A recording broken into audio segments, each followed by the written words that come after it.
for coming. What I'm going to do is I'm going to give you guys some background on how we get from Plaguestone to into this world. We have some new people. Do we have Logan here?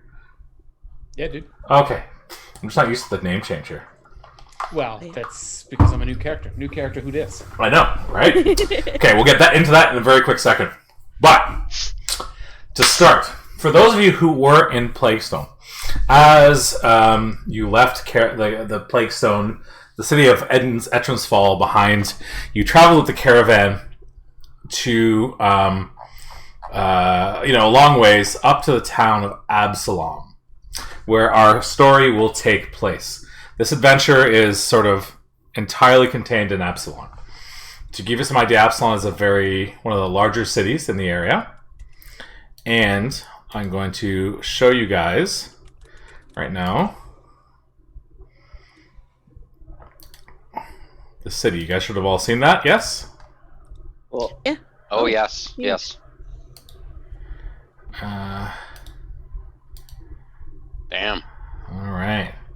Big. So now all players should be able to see Absalom now in their scenes. So this is the city our story takes place. For those of you traveling from Ettrins Folly, having sort of had a shift in your direction in life, having sort of been thrown into a murder investigation. You don't have vision, eh? Yeah, it says I don't No, neither do I. Yeah. Same. Accessible all players. Oh, wait, It what's just the says game scene you're paused. talking about? I can't find the thing. So if you go into journal entries, you guys should see the city of Absalom there. Right? My journal entries are not there. There's nothing there. There should be one that says Agents of Edgewatch. I think you can see it. I've shared it with everybody now. Let me refresh. Nope. No, I'm not seeing anything here. Showed the image to all players. Oh yeah, We have the image of the map for sure. It popped up on the screen. Oh, okay. Like, Yeah. logged in a journal or something for us to look at whatever we want. Okay, well... it should be in your... Not own a token with vision in this scene. Yeah. That's right. Okay, we'll just drag tokens on to the scene. If you can. Won't let me. Restrict vision. Oh, here. Save changes. How's that? There we go. Now that we have Now I map. see that. Yeah, now we can Alright. see the map. So you guys, you now have a map here where you can take, Yep. at any time you can take notes on stuff. This will be here for the campaign. This is the city map. The one that I showed you in your journals has the actual specific quarters and stuff like that. Yeah. Right. But we can take notes on that. But for those of you from Ettrins Folly, having been thrust into this sort of murder investigation and saving the people of a town, you kind of enjoyed it. It's given you a new path in life and maybe a career helping people outside of just the normal Pathfinder has been your calling. You're sort of motivated and interested to see what life would be like maybe as a more formal job of being sort of a protector or guard of the people. As you arrive in Absalom, the city is gearing up. It's ramping up. Tons and tons of travelers from distant lands are traveling to the city. For the first time in hundreds of years, the Radiant Festival is about to begin. It's an epic celebration of proportions that's held every 100 years. And right now, to commemorate the failed Radiant Siege of Absalom in 1690 AR. Delegates from across the world congregate to the fairgrounds to the exhibit of the nation's marvels in magic and masonry. It's a palpable mix of performers, merchants, and everything you can imagine here. But, as you know, with so many people and such a huge festival going on, the city of Absalom had to adapt in order to keep the people safe during this sort of giant festivity. So they've put together the Edgewatch, and they've recruited you all to be members of the Edgewatch. The Edgewatch is a crucial part of Absalom's plan for hosting the Radiant Festival. But as with every aspect of the fair, the city has cut corners in order to fund the festival's committee of overly ambitious plans. In order to fill the Edgewatch ranks, the Grand Council has adopted an unusual solution. For the duration of the festival, Edgewatch guards will operate as the police in versions of privateers. Each guard theoretically receives a modest stipend, but in practice, only the top brass see any real compensation.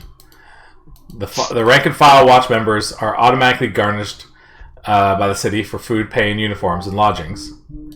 But the guards' only real means of earning liquid cash is by requisitioning possessions and money from criminals they catch breaking major laws. No trial required. All findings are meticulously catalogued to prevent an abuse of power, and confiscated goods with identifiable owners must be returned. Anything without an identifiable good will be considered part of your pay. So that Holy crap. just gives you some background as to, because they can't really pay you, they've instituted this new privateer system to keep the city safe and have reached out to people from various areas. The two of you from Edgewatch, having already had some experience solving crimes, have decided to try your hand at becoming a fully fledged privateer to protect the city. It seems like a reasonable way of life.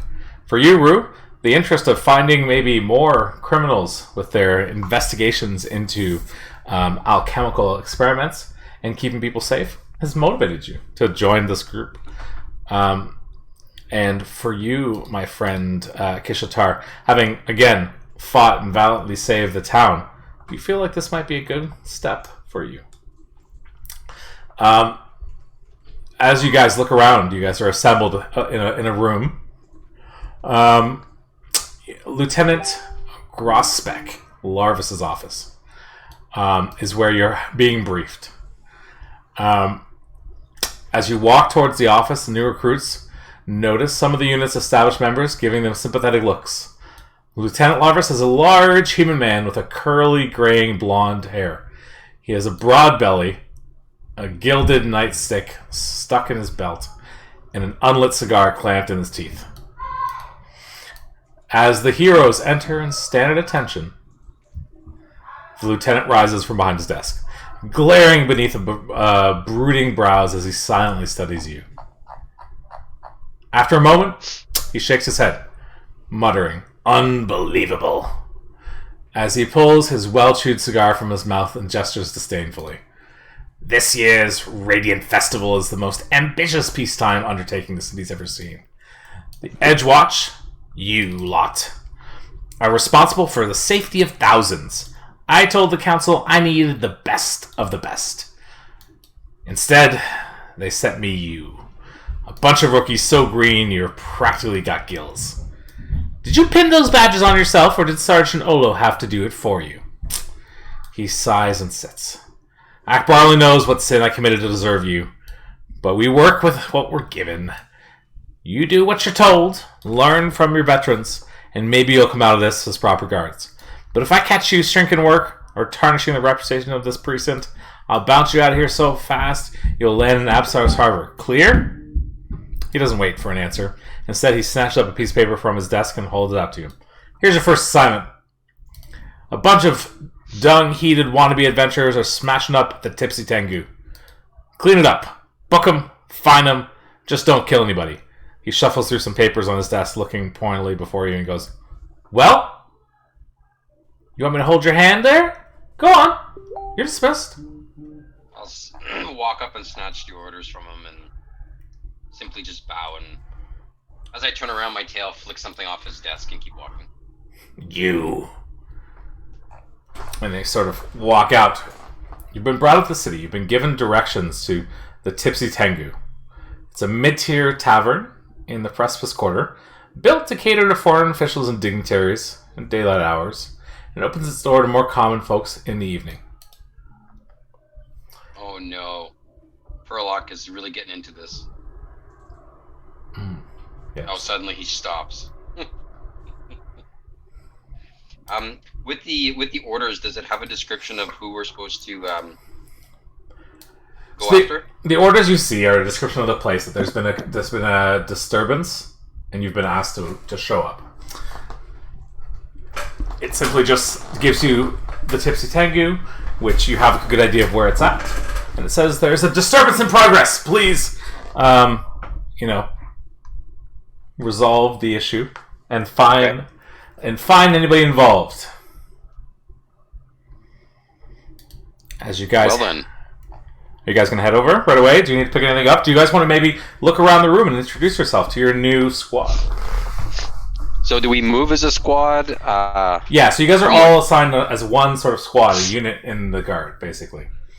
As you look around, what do you see? So let's start with Perlock. What do they see when they see you? Oh, can't hear you if you're talking. They see There you go. exactly what I see. Jesus Christ. I just can't. You love it so much. You see, well, you see what you see. That's you get. It's a full service shop. All right, looking around the room for Perlock, you see a lizard person standing there. Gills, what do they see when they look at you? Hello. I am Gills. I come from far away to bring honor to family through member of the Edgewatch. So Gills is a like 5'8" lizard folk, wearing some pretty decent armor, sword, shield. Has a holy symbol of Iomade, which you probably recognize off of Nathan. Yeah. Or Mikael, or whatever he was calling himself. Yeah. Yep. And he's a cleric of Iomade, and just really excited to be here, you know? He's perky and happy. I love it. Okay, Kishitar, we know what you look like. Let's remind everybody quick.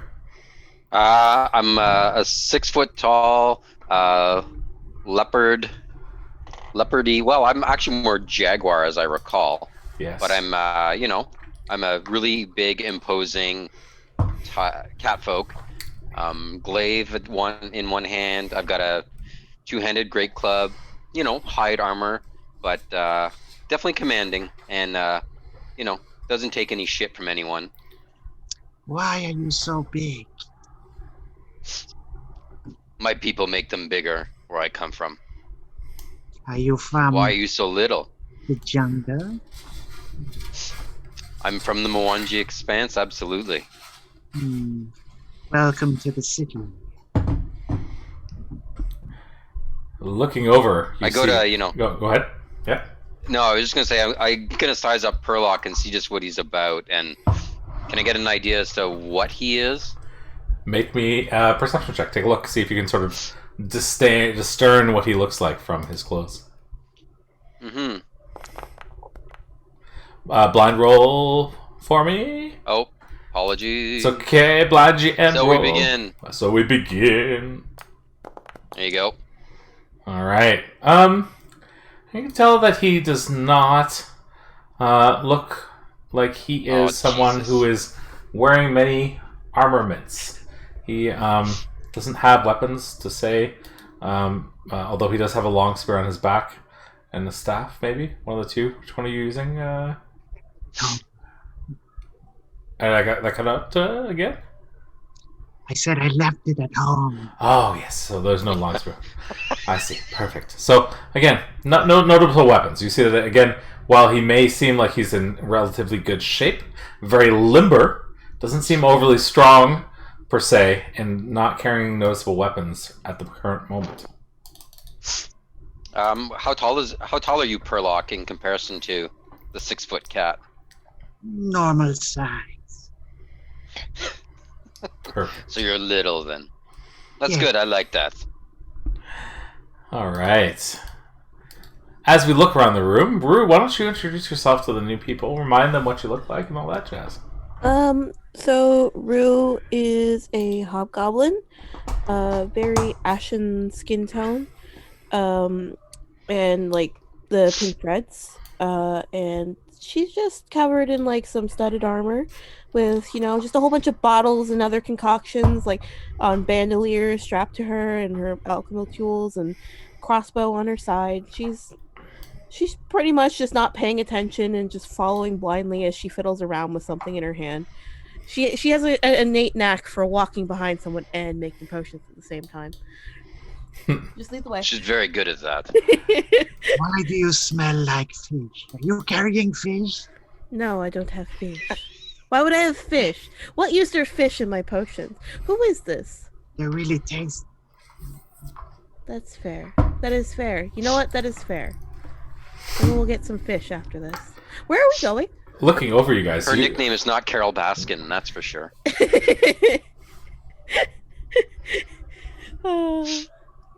So, Perlock, it seems like you're a citizen of here and you know where you're going, so why not have you take the lead? You've forgotten one you guys almost forget to look over when you see this small. Oh shit, Vigo!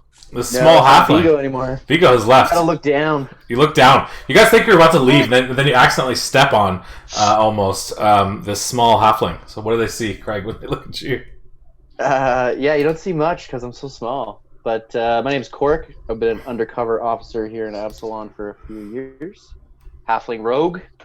I got a hand crossbow and a short sword.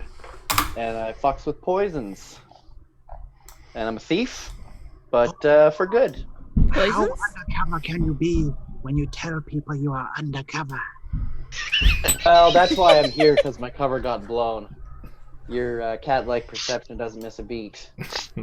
But yeah, so my cover got blown, but that's why I'm here. What poisons? Work on the other side of the badge. You said poisons. Was it your boss that you? Yeah, I just I have like I put poisons on my dark gun so I can put people to sleep. Ooh, I can make that. Oh, sweet. Well, Lethargy poison is called. I'm so thoroughly creeped out by Perlock. so creepy. Mission accomplished. You don't even know. I've dealt with a lot of his kind. Creepy cat people. That's right. Hey. And then you guys will also see that I have a fiery leopard companion as well. You do, yes. Probably about the size of Perlock. I'm not sure. It's a small one, so it's like a child. It's not a mature. Yeah. Oh, so it's like a baby. Okay. Yeah, it was juvenile. Juvenile. Gotcha. Okay. An unfortunate. What's that? I didn't hear you. I was saying that it is very unlikely that it is an inappropriate relationship. No, he was a rescue from an experimental lab. So he's been tagging along because he's got lots to prove, considering he was a test subject. We all have lots to prove. That's very true. All right. As you guys sort of talk and discuss as you move through town, you arrive at the Tipsy Tengu. The interior of the Tipsy Tengu is a raucous mess of tipped-over chairs and spilled drinks. A motley group of drunken adventurers has clearly caused the chaos, including a dwarven bruiser wearing a horned helmet, a sloppy elf in robes, and an armored human worshipper of Caden Kalane, and a leather-clad halfling. Ah! There you are! A well-dressed man in an ornate cane and blue eyes leaps to his feet where he was seated next to the door. The city's finest come to deliver us from the churls and belligerents. He lowers his voice conspiratorially and adds, honestly, I'd never allow their sort into my hotel, but poor Bellry thought they'd add flavor. And they certainly have. He sticks his hands out to shake your hand. Why am I not on the screen? Let me add you, shall we? It is so dark. Open your eyes. Let me open up your eyes. I think there are walls set up. Yes. There are no walls in this one, but you guys should be able to see, right? Yeah. Okay. Rue. Cork started there. Perlock. There I am. The fiery leopard is fucked up a little bit. I'll fix him in a second. And behind the oversized gecko. Kishitar is here. Yes, let's Sorry, I thought Craig was still Vigo because his name showed Vigo. That's why I was like, oh yeah, over who? in the bottom left corner, guys, where it says players, right-click your Yep. name and go to player configuration and choose your character, so you can update your character. It'll help people recognize the names and stuff when you're doing your thing. I can't choose Gills. I don't know why. Yeah, me either.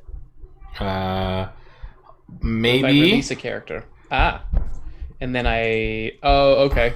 So you have to release your previous one, Yeah. then grab the new one. Perfecto. Fiery leopard. So sorry. No problem. I'm just fixing your Pathfinder. You fixing my kitty cat? Yeah.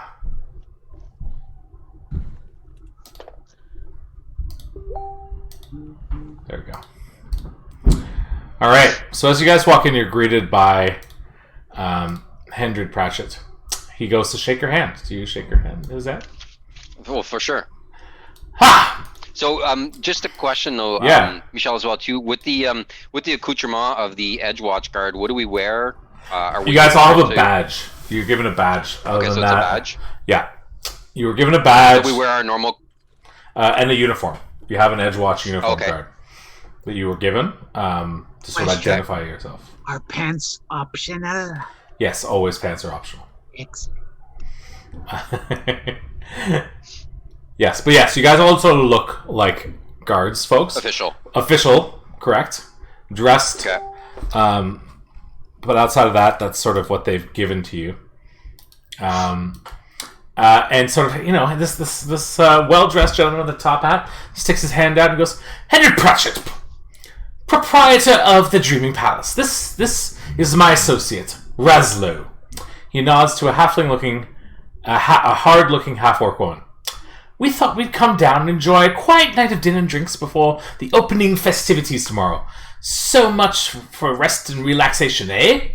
A cup suddenly flies and smashes the man in the face as one of the adventurers howls in laughter. He clutches his bleeding nose and steps aside and goes, Alright, it's up to you. I'll leave this to you. Thank you. As you sort of look over. So do we notice where that came from? Yeah, so there are 4 adventurers in the corner causing some ruckus. There seems to be a female elf, a male dwarf, a human cleric that I forgot to put in the scene, so give me 2 seconds to bring him in.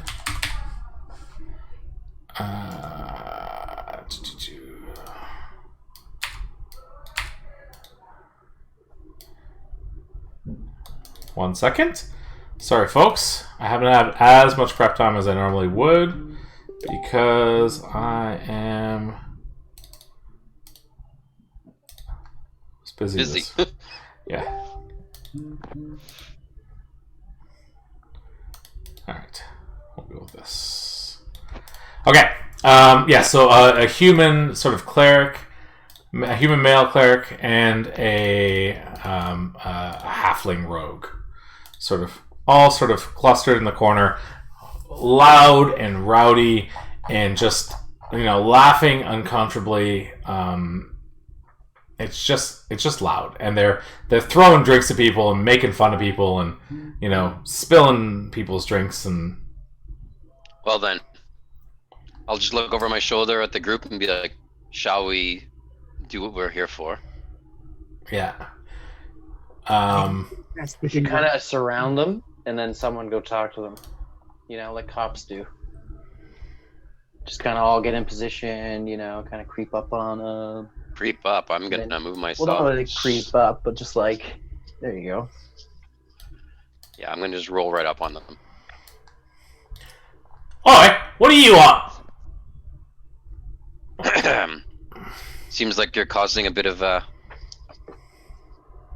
disturbance to the patrons, and we'd like you to shut up or leave. How about you shut up and leave? We will, with you in manacles if necessary. Oh, direct approach. As they sort of start to look a little bit more hostile towards you. You may not want to do what you're thinking of doing. What you want? You gonna come tell me what we're doing? We're just drinking here. We're friends. You ain't got nothing on me, copper. I've got nothing on you yet, put some lethargy but if you keep poison on talking... my guard gun while they're talking. Yeah. What are you looking in here, you Edgewatch guards? You're just temporarily motivated to be here. You guys look so green you could be shit on. Well, if you want to discuss this, we can go do so outside. No need making a scene here to embarrass yourselves further. You can try to make me a diplomacy check or an intimidation check to see what you're trying to do is intimidate them. So blind it. Just trying to see if I have anything I could throw into that, but probably not.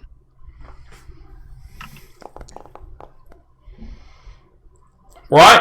At that point, you try to be all intimidating, and the front guy here steps up to you as you're talking to him and takes a swing at your face, and you step back, and he misses you. And I need everybody to... Ugh. Drag your tokens into initiative. Yes, click your swords into initiative. Well, that could have gone better. It went as well as I thought it might.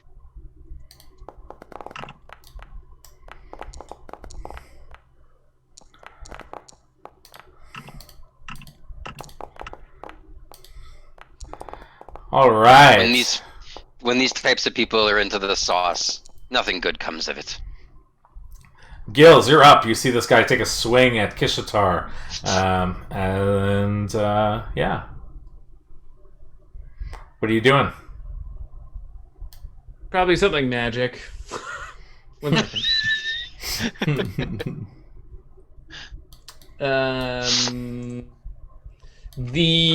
big guy. I will cast command using 2 actions and using big authoritative voice. I will say, "Everybody down on ground." But to be fair, it only targets 1 character, so that's fine. That's fine. You still say it. That is a save, correct? Yeah, so we'll save DC 20.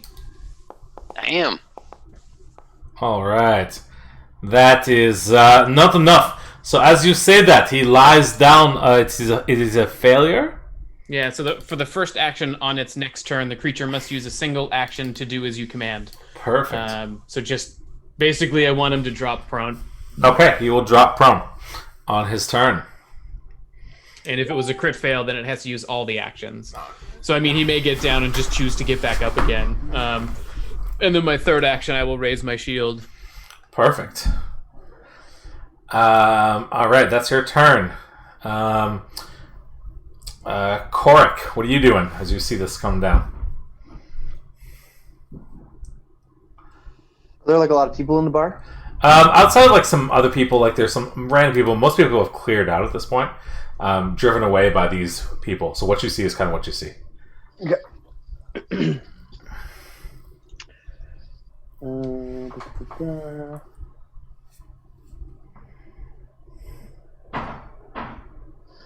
I'm gonna shoot. What are these rogues back here? This guy here. I don't know if my ping went off. The guy with the staff in the back corner there. Yeah, just click and hold on the ping. Yeah. Okay. Yeah, go ahead. Shoot him with a hand crossbow bolt with lethargy poison on it. All right. So,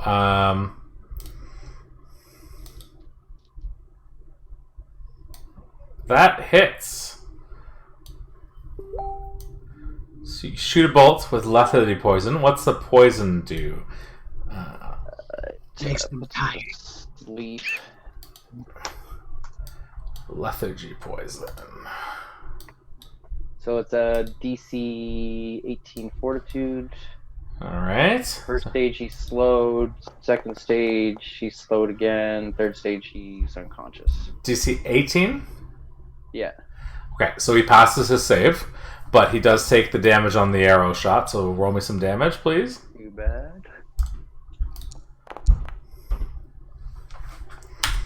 Alright, 3 points as the arrow thuds into his shoulder. Seeing a weapon pulled out, they all draw their weapons as well now. I thought they already had draw their weapons. No, they take a swing. Oh, I assumed when we all drew our weapons and went into combat that they did the same. Oh, no, they took a swing. They didn't have weapons out, but that's okay. Pop. Well, that escalated quickly. Yeah, that's fine. So you take a shot at him, and anything else?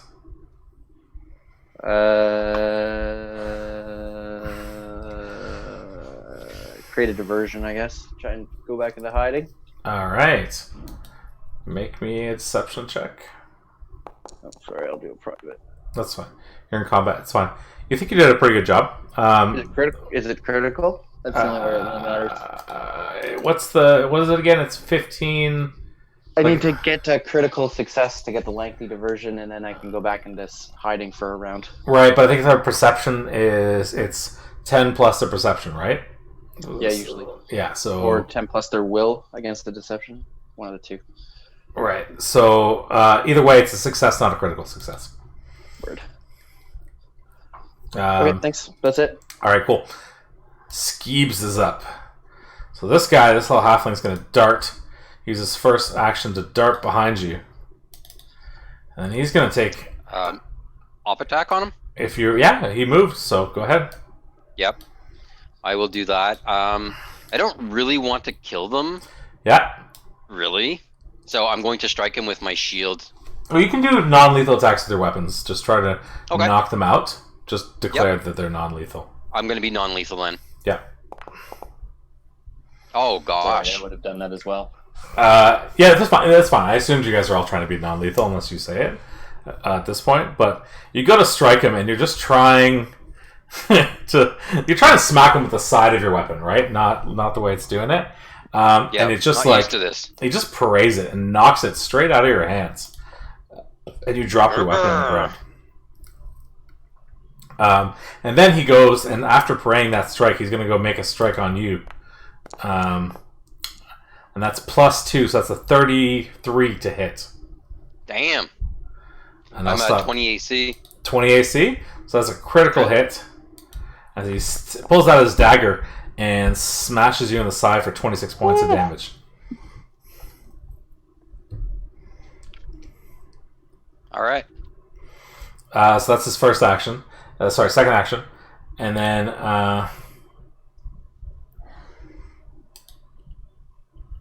he adds an extra...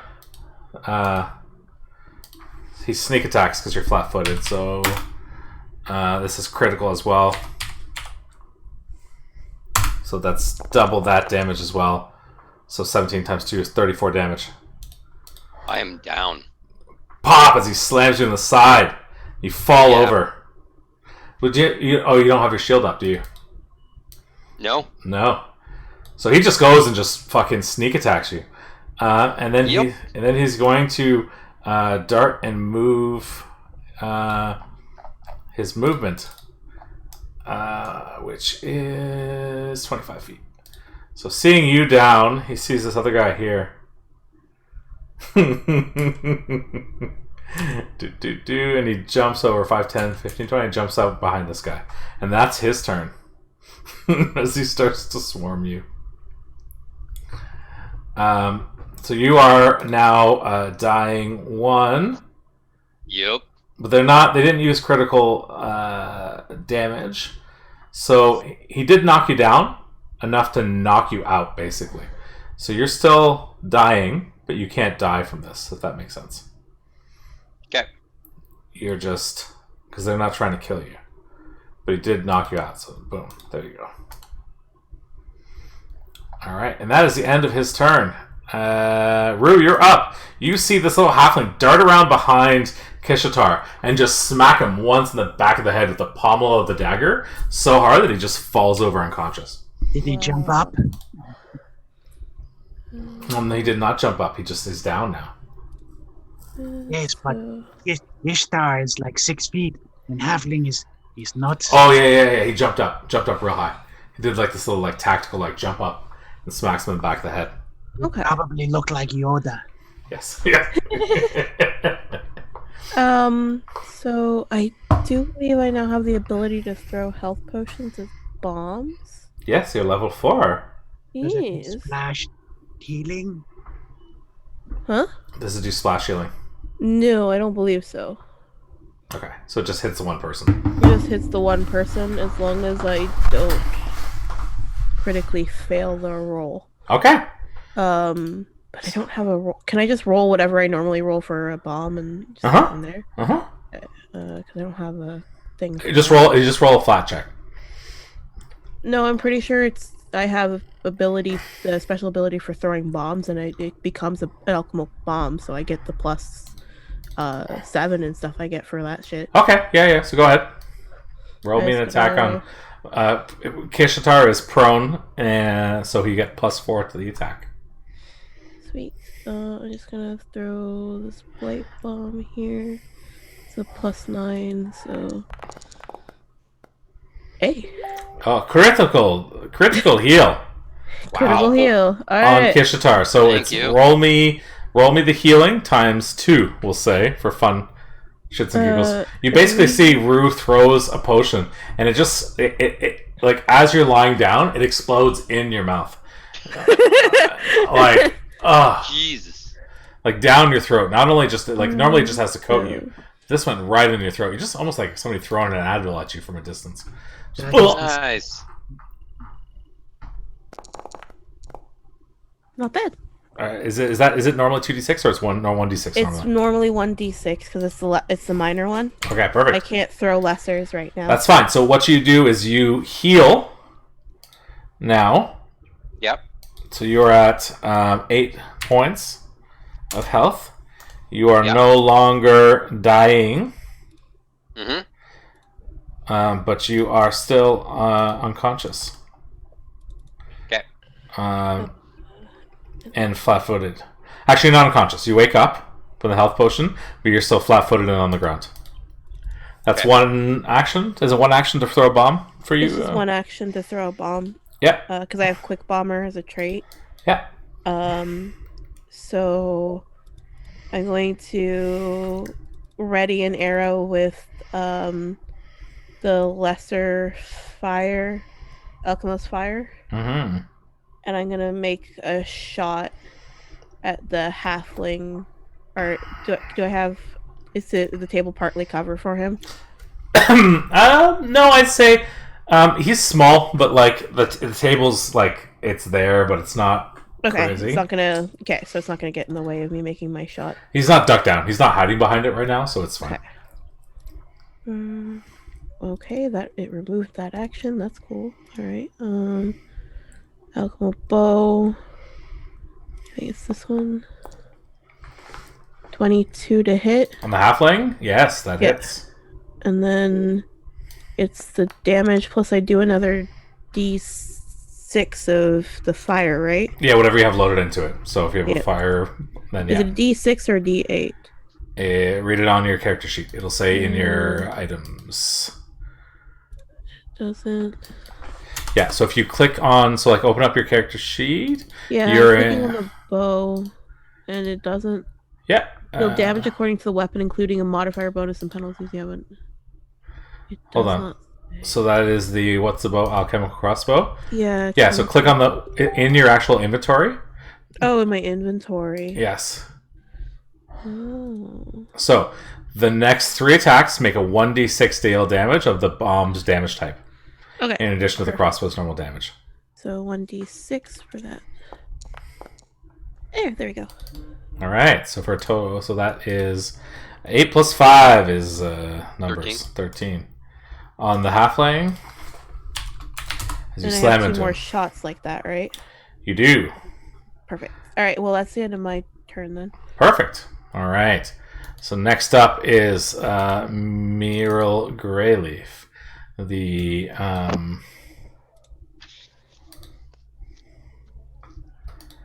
Miral Greyleaf.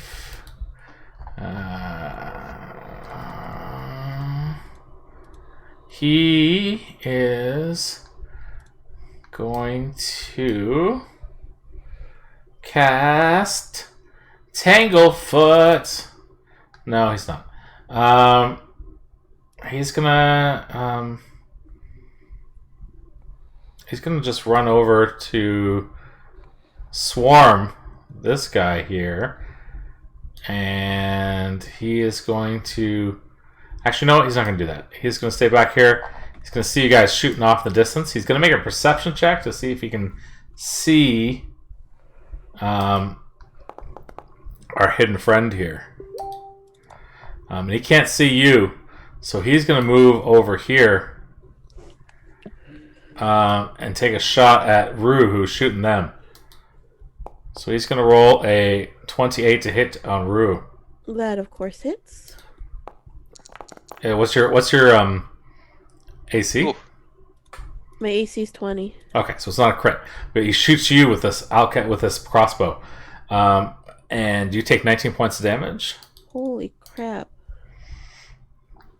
And then he's gonna reload his crossbow. Yeah, so that's what he does. He just runs out, takes a shot at you, and then starts to reload. So he's not finished reloading yet. He's gonna need to use another action for that. But yeah, that is his turn. Mr. Kishatar, you are up. You are down on the ground. Your eyes open as you get First some action. healing. Yes. Yep. I will elixir of life myself. This is ridiculous. Oh man. Wow. That is terrible. On the ground, pull out the potion, chug it down. Feeling a little bit better. First action. Yeah. Second action, stand myself up. Yeah. And I will ready my shield for the next onslaught. All right. As you put your shield up, now prepared. Well, actually, I'll switch. Yeah, I'll get ready. Yep. All right. Shield and trident. Perfect. Perlock, you're up. Well, these new people don't seem to be doing too well. Jesus. It's disconcerted from Perlock. That's what's causing the issue. You're distracted. You just keep looking by it. Maybe he's touching you. Maybe he's too close. He's across the bar right now. Maybe I will go outside and blow the rape whistle.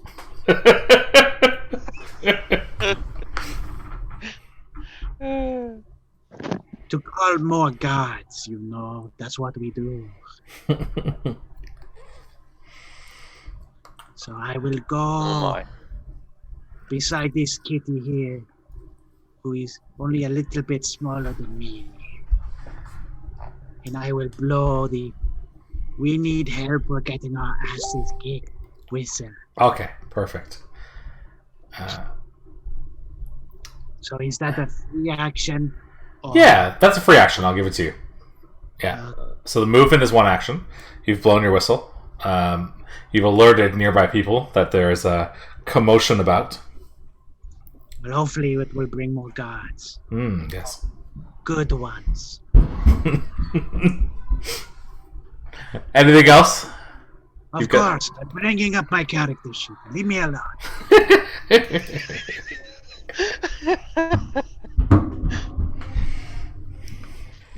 You have some place to be?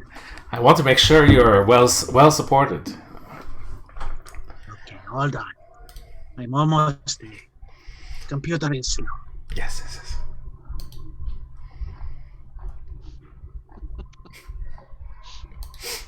So how is your weekend? Is it that slow? Been fun. It's been pretty good. Pretty good. Pretty good. Oh gosh. I can go check my minis. Still opening. My minis are printing. I've got about a day left on them. We got some time, so.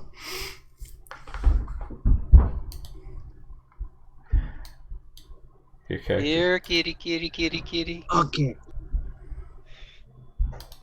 Oh, this is not too bad. I'm level 4, right? Yeah. Okay.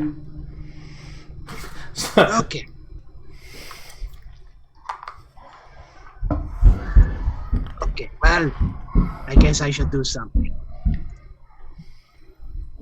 I will do that.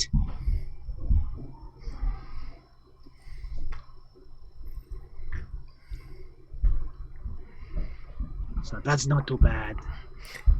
All right, so you enter Tiger Stance as you take a visceral stance.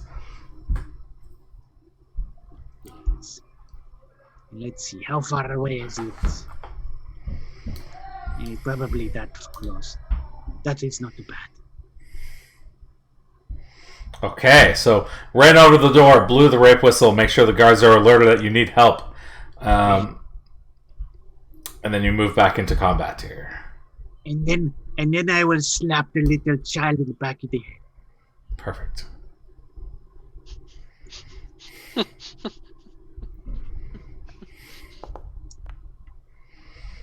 Is your Tiger Stance an action, though? Yes, I believe so. Okay, so you move there. Two moves and an action, my friend. That's 3, right? Am I crazy? Well, you said the blowing the whistle was the free Oh, action. yeah, I'll give you that one free, sure. So, yeah, okay, 23 to hits, for sure. Roll me your damage. Okay, this is when it gets weird. I don't know if I got this to work properly. Let us see.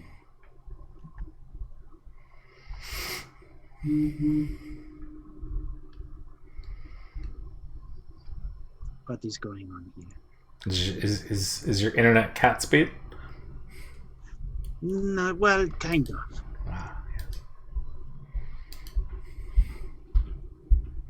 It is unfortunate that I can't pop this out. But I have a brawling focus. That does not help. No, I must use fire blows for that. Are you using your powerful fist or your Tiger Stance attack? I was using Tiger Stance. So it's a D8. So this should work out. Okay. Maybe. I'm pretty sure I could do more than that. Did a D6. Yes, I know. That is a problem.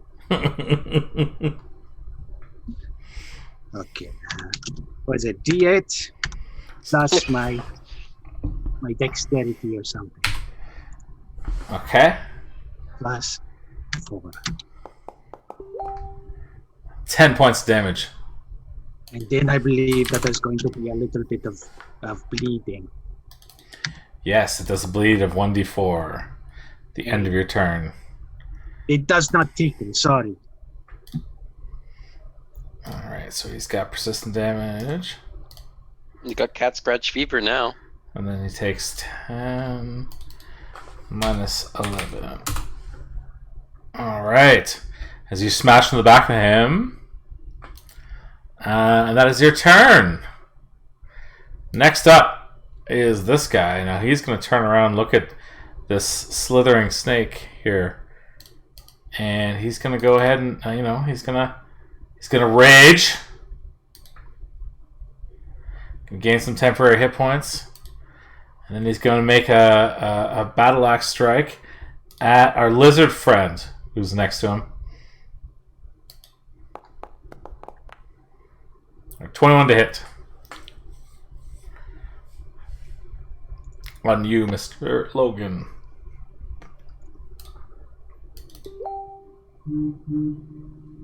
Logan, you're muted if you're talking. Aha. Buttons. Does a 21 hit? With a raised shield, it does.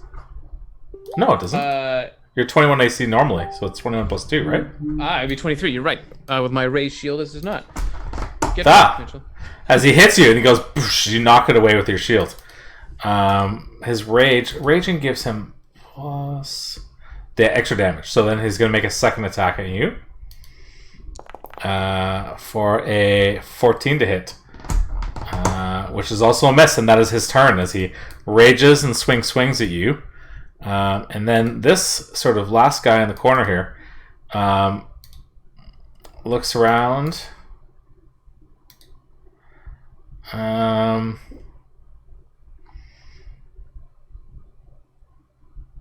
And he's going to cast. That doesn't do anything. He's going to cast Heal at 2 slots. He's going to heal for 2d8s as he casts the heal spell on our halfling friend. And our halfling heals for 9 points of healing. And then he's going to come over here as his third action and move to put some pressure from behind you. And that is his turn. I'm good under pressure. Top of the round. Gills. You're seeing your friends get battered. One of them down already. You're starting to get surrounded from various angles here. What are you doing? At the risk of attacks of opportunity, let's see what happens. I will spend 2 actions to cast Heal on Jaguar Man. Mm-hmm. It is a spell and does have the Manipulate tag to it. Yeah. So if someone has attacks of opportunity, they would get them, but I'm assuming that they don't have any. They do not have any. Aha! Then Ian gets Huzzah! this much. There we go.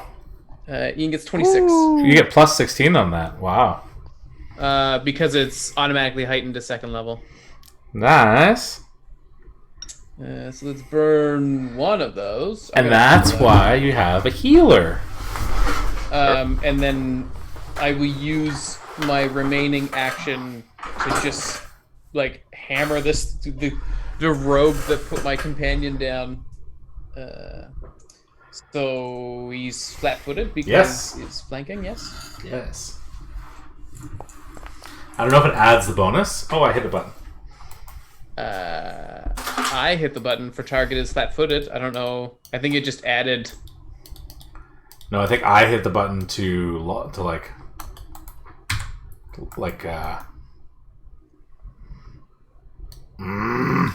Whatever. I logged myself out. That's why. 25 to hit. All right. 25 definitely hits. Roll damage now. We are. And then I'm gonna try to log out again and see if I can. 8.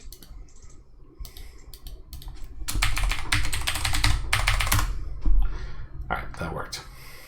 So when you log out, Michelle, is it boot us? No, right? No. But if I needed to You're still restart, hosting? yeah. If I needed to restart, it would have. But that's fine. So 8 points of damage on the halfling. Yes, the thing that's between me and Perlock. Yeah. All right. As he gets hit, as you smack into him from turning around. Go ahead. Anything else? That's your 3 actions. That's all 3. I'm done. All right, Mr. Craig, Mr. Korik, you're up. What are you doing? Your friends are getting pounded from all areas here as you hide in the corner. Yeah, I'm coming. So, I'm gonna tumble through on this guy here. I think I can make it 5. No, not quite, eh? How far do you want to go? To the other side of him, but I guess I could go, I could go that way.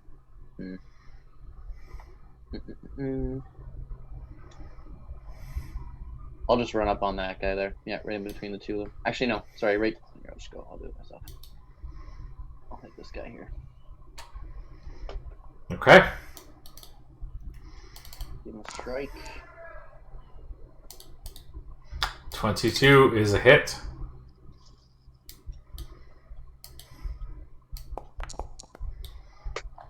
Aww. Horrible. For 5 points of damage as you smack into his side. That's okay. He's not wearing very thick armor, so he looks a little bit more hurt.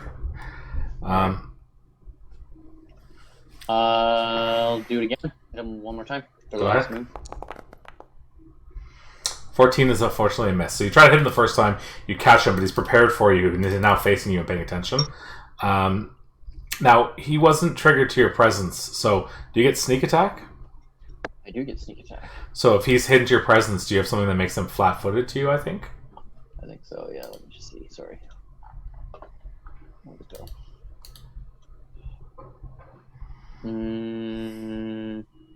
Yeah, they're flat-footed, and 1d6 extra precision damage. Right, so roll an extra 1d6 for me. All right, another 6 points. Very good. So your first attack. All right, so that's good. So that's perfect. And your second attack misses. Yeah. Very good. All right, now it's Skebs. This guy here who you just hit.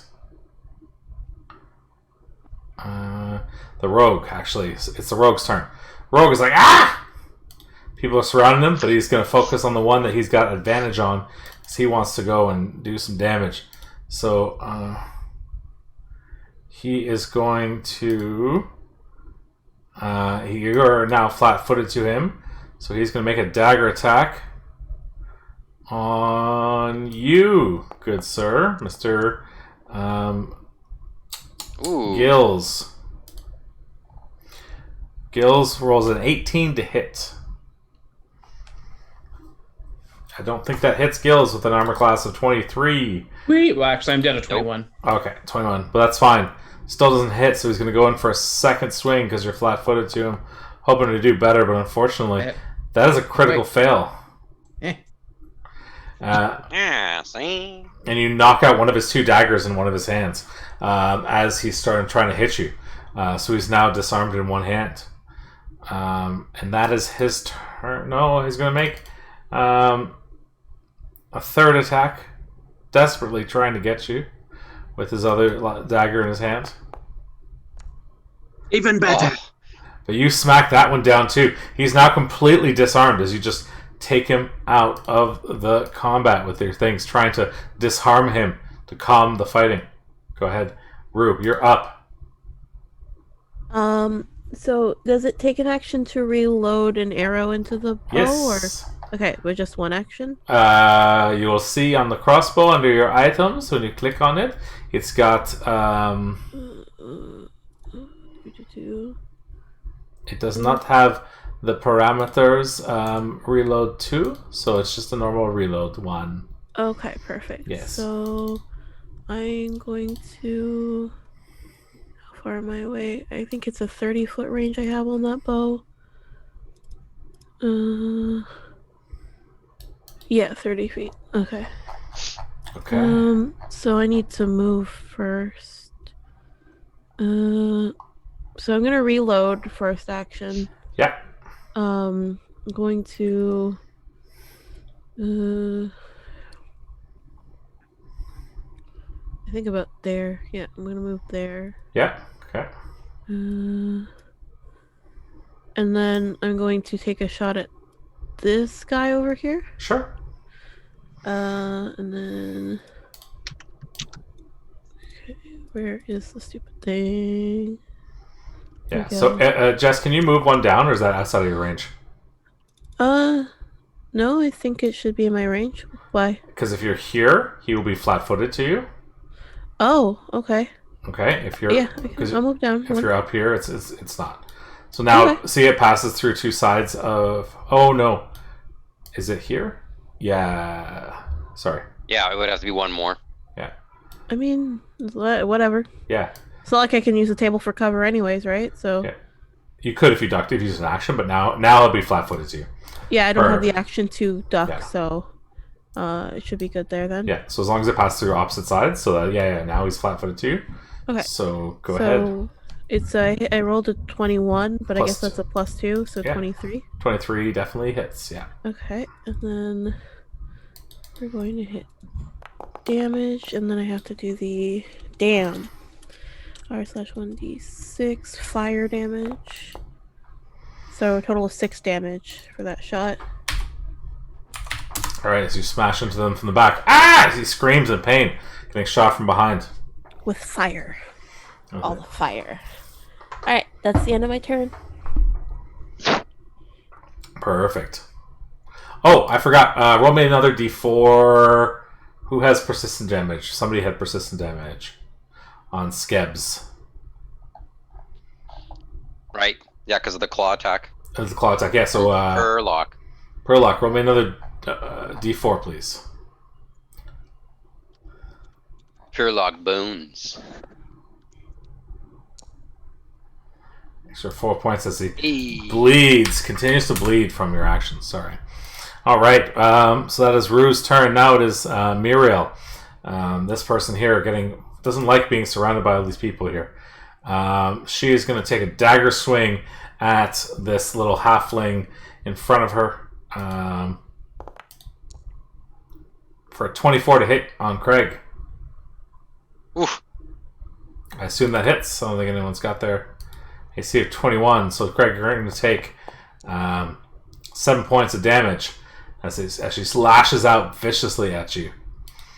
And then she is going to cast Grease. Companion browser. So she's going to cast Grease. Why isn't the spell showing up? Oh, I can't spell, that's why.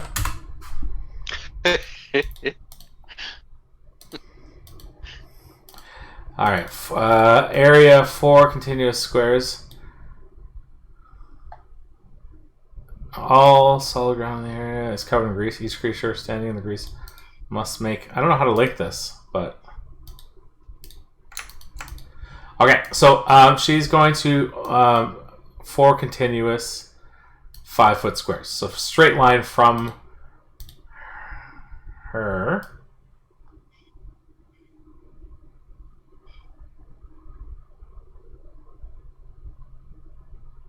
Like this. 1, 2. Damn. So that's a straight line from her. She's going to hit 1, 2, 3, 4.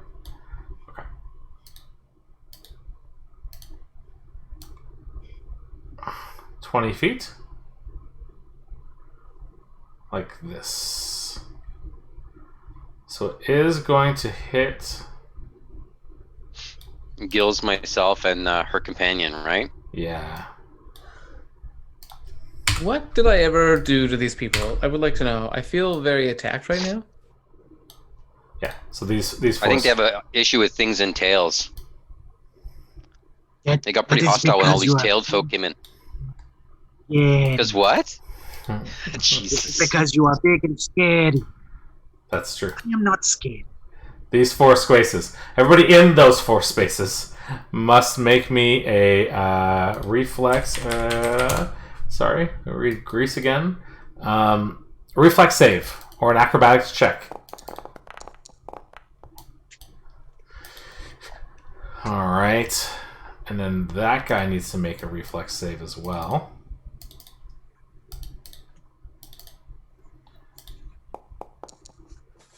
So, Ooh. and this guy as well. Reflex save. Oh. So as you see, this guy trying to help his companions out, but he just smashes grease down on the areas you see here. But you guys are stabilized here, no problem. But these guys are now everything is covered with grease, and they slip and they fall on their asses. I like it. And then so he's made an action, and then he's done his grease cast. So that is the end of his turn. As these guys are now knocked over. So Ian, Yep. you are now standing in grease. It is unstable terrain under your feet. Okay. What are you gonna do?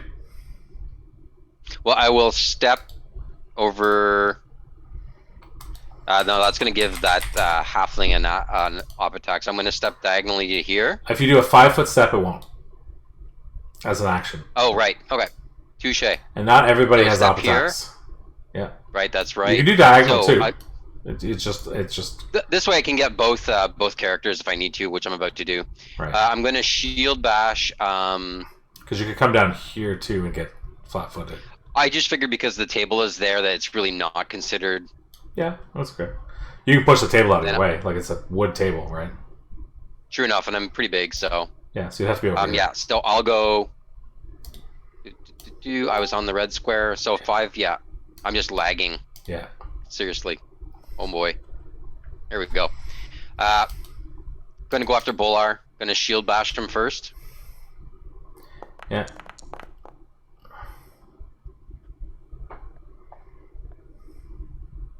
21 hit. 21 hits, yeah. Shield bash damage. Oh, for crying out loud. 5 points. Second strike, I'm gonna do strike him with the trident. Do it. 25 to hit. 25 hits. Ah. Oh, you need to make me an acrobatics check too. Oh, do I? Yeah. For moving out of the grease, any movement in or on the grease must pass an acrobatics or a reflex save. Your choice. Acrobatics or reflex. I'll go with reflex save for sure then. Yep. You're fine. Perfect. So another 5 points of damage on the second attack. That's my 3 actions. Perfect. All right. Step attack attack. These guys are starting to look a little bit like all over the place here. Gilles, you're up. What are you doing? Playing bass. Am I greased? Am I wet? It's not Your Gilles. feet Sorry, are wet. not Gilles. It's I'm the wrong person. Perlock is up. Yes. One has scales, the other one has fur. I'm sorry. You look very different. Open your eyes. Open up your eyes. Jesus. What are you doing, Perlock? Oh, well, the small person in front of me. Yes. You should probably surrender. Otherwise, you'll know what happens to small people in jail. make an intimidation check.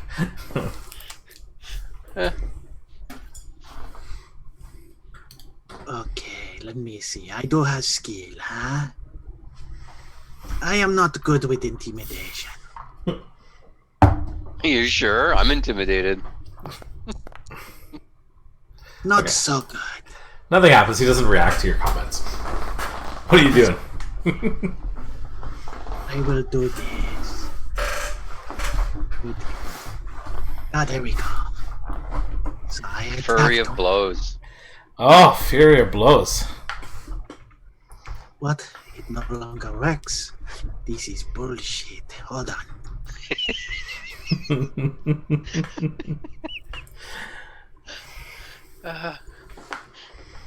Talk among yourselves. This will not take long. Here we go. Attack number 1. Oh no. Not so good. No, you go to hit him and he dodges you and sort of parades the attack and pushes your arm. Make the second attack.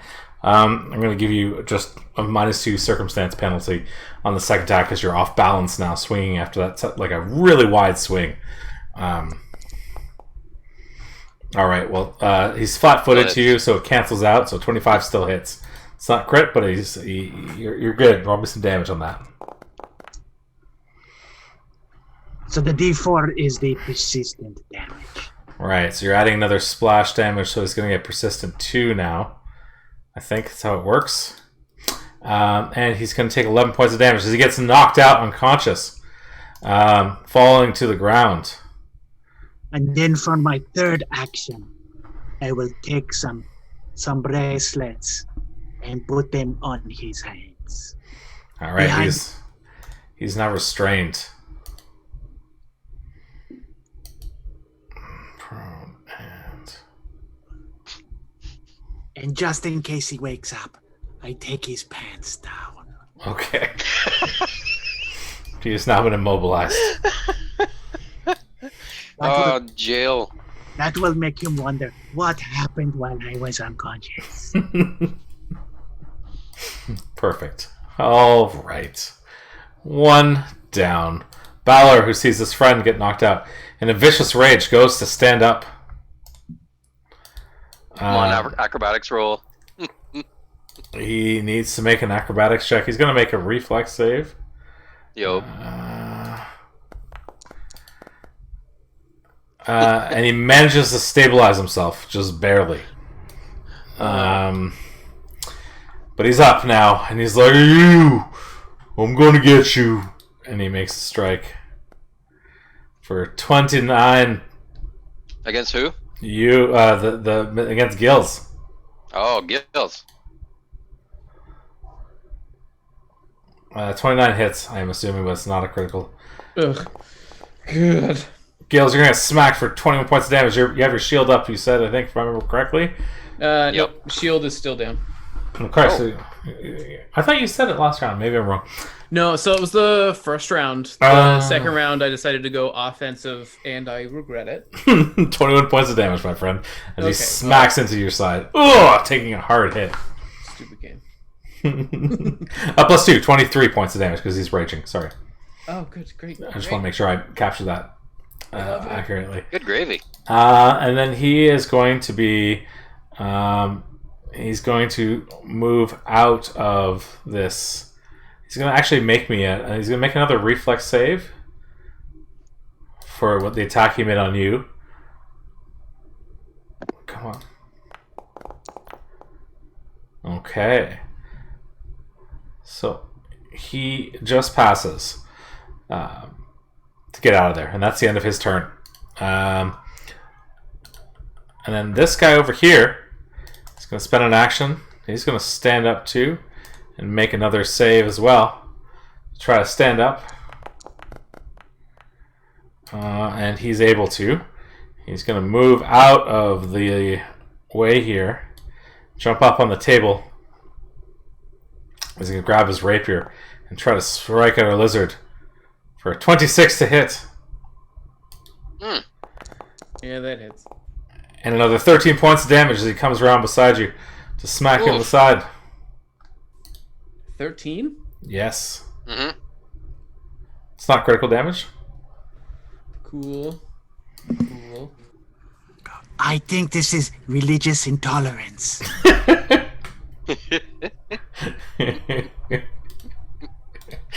Oh, man. All right. But now it is your turn, Gills, as you're starting to slowly become surrounded again. These guys having obviously noticed that you are possibly the one healing and are smart enough to focus in on you. I like that. Let's see here.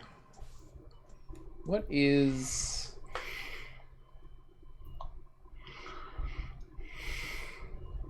That's a whole lot. I probably don't want to do that because I would heal everybody around me, including the bad people, right? Mm-hmm. Yes. Jeez. Is it 30-foot radius? Yeah. Damn. Well, Some 30-foot emanation, yeah. Yeah. All living and undead creatures in the burst. So, good news, bad news. Probably not going to do that. Can I magic my way out of this problem? Can you? You probably just run your way out of this problem. The grease is a hindrance. I don't want to go play Slippy Slide. I don't want to play that game. Okay. 2 actions. I would like to dispel the grease. Okay. So I have to counteract it. So I have to, if I succeed against a magic item, whatever it is. So I have to figure out how to counteract. Okay. So you want to counteract the grease with light it on fire.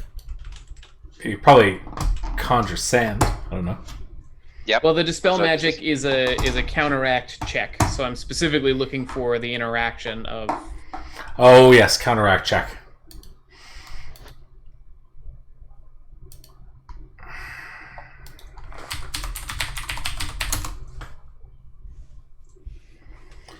I wish the archives of Nethys was faster. Yeah, their index is not the greatest. Counteracting. Check against the target's DC. Basically. Relevant skill modifier, appropriate modifier against the skill DC. Okay. So whatever the spell DC is versus a wisdom check? You're good Yeah, absolutely. Go ahead. How do I roll just wisdom? Aha, like that. I did it. 13? DC 15 was the spell DC on this one. Just under, so it does not dispel, unfortunately. So that's 2 actions. So then I will use my final action to. I'm just gonna leave. I don't want to do this. 1, 2, 3, 4, 5. Well, so yeah, that's good there. I'm gonna go run by Rue. Just a greased up lizard man going, owie, owie, owie, I do not like this. Make me a reflex save as you try to get out of the grease. Okay. Okay, you're good. Perfect. All right.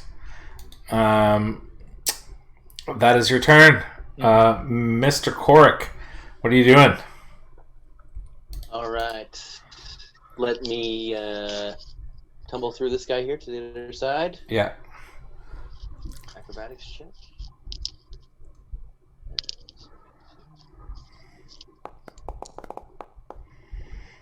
Yeah, you're good. You can tumble through, no problem. All right. And then he's flat-footed to me, and I'll smack him with a short sword. Oh no. He ducks. Hero point reroll that one. Okay. Oops.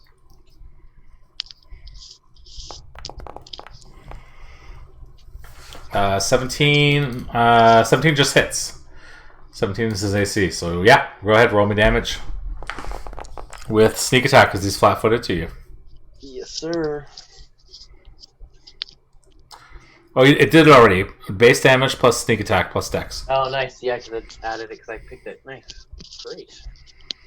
13 So yeah, points. 13 damage, and then I have 1 action left. All right, so you smack into the side of this guy's head using non-lethal damage. You hit him with the pommel of your sword and knock him unconscious as well as he falls over. Oh, would have been a 17? Then I'll say that it... 19. Yeah, yours is okay. So he is now immobilized and knocked out.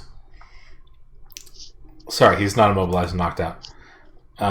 So let me just... unconscious...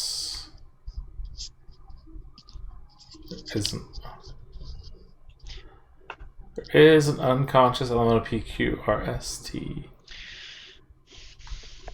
There you go, unconscious. Okay, and the grease is dispelled. Was what we were going. So the grease is gone. So was it Muriel that got knocked out, or was it Bolar? The one over here is Muriel. Okay. Yes. That's one of your attacks because he tumbled through. So basically, Craig has the thing: if he rolls through somebody, he gets flat-footed on that person that he moved through. Damn. So a real rogue knows how to use his skills. yes. And then for my last action, I have a 1 I can do per round. I'm just trying to find it.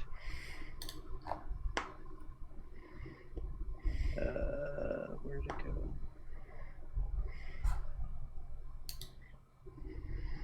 Oh, here we go. Escape. So I have a deck of cards in my possession, Okay. and I can basically 52 pick up them in the air. It distracts everybody and makes me go hidden. So my next round, and it takes me Nice. 10 minutes after the fight. It takes me 10 minutes to go pick all the cards back up again. That's amazing. So as you see, is I there a thought check about on adding it? it to a smoke bomb, but I like the cards as 2 jokes. The cards is Is there a amazing. check? Let me see.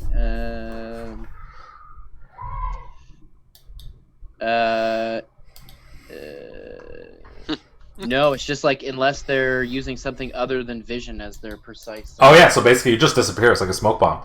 Yeah. You just throw I up. thought about retconning it to smoke bomb, but I like No. cards as jokes. Cards is cool. Yeah. So then, yeah, I'm hitting that guy.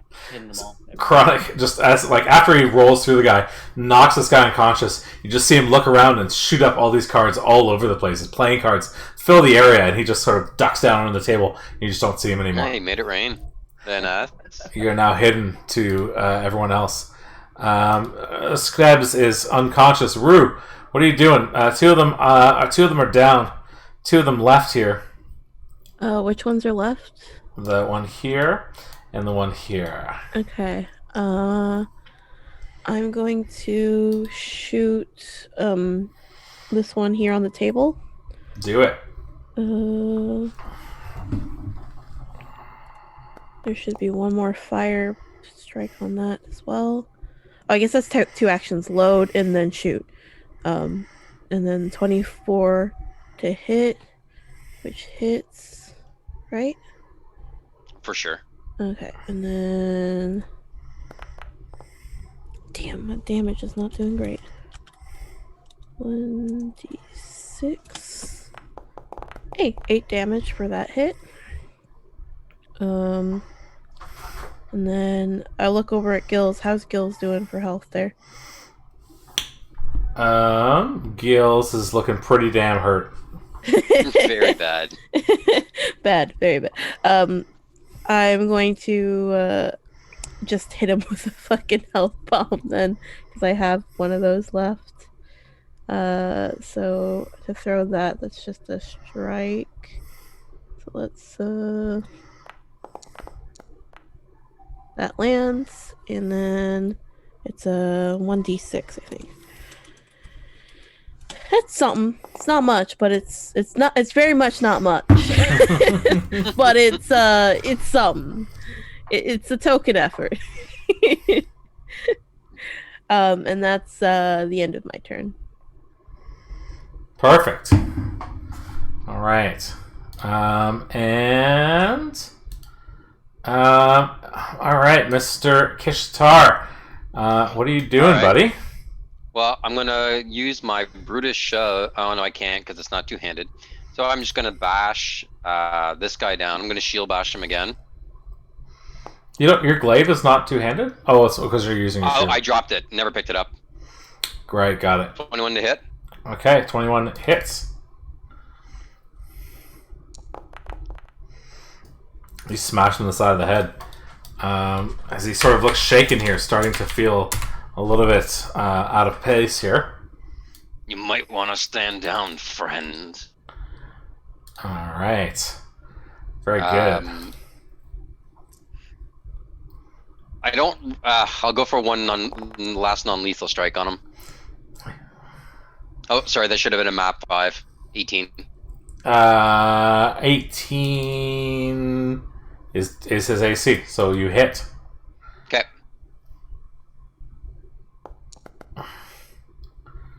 All right, so you're going to knock him unconscious. How do you want to do this, man? Just as I shield bash him and he's kind of reeling, because he is flat-footed still, right? Yeah. I'll just pin him down.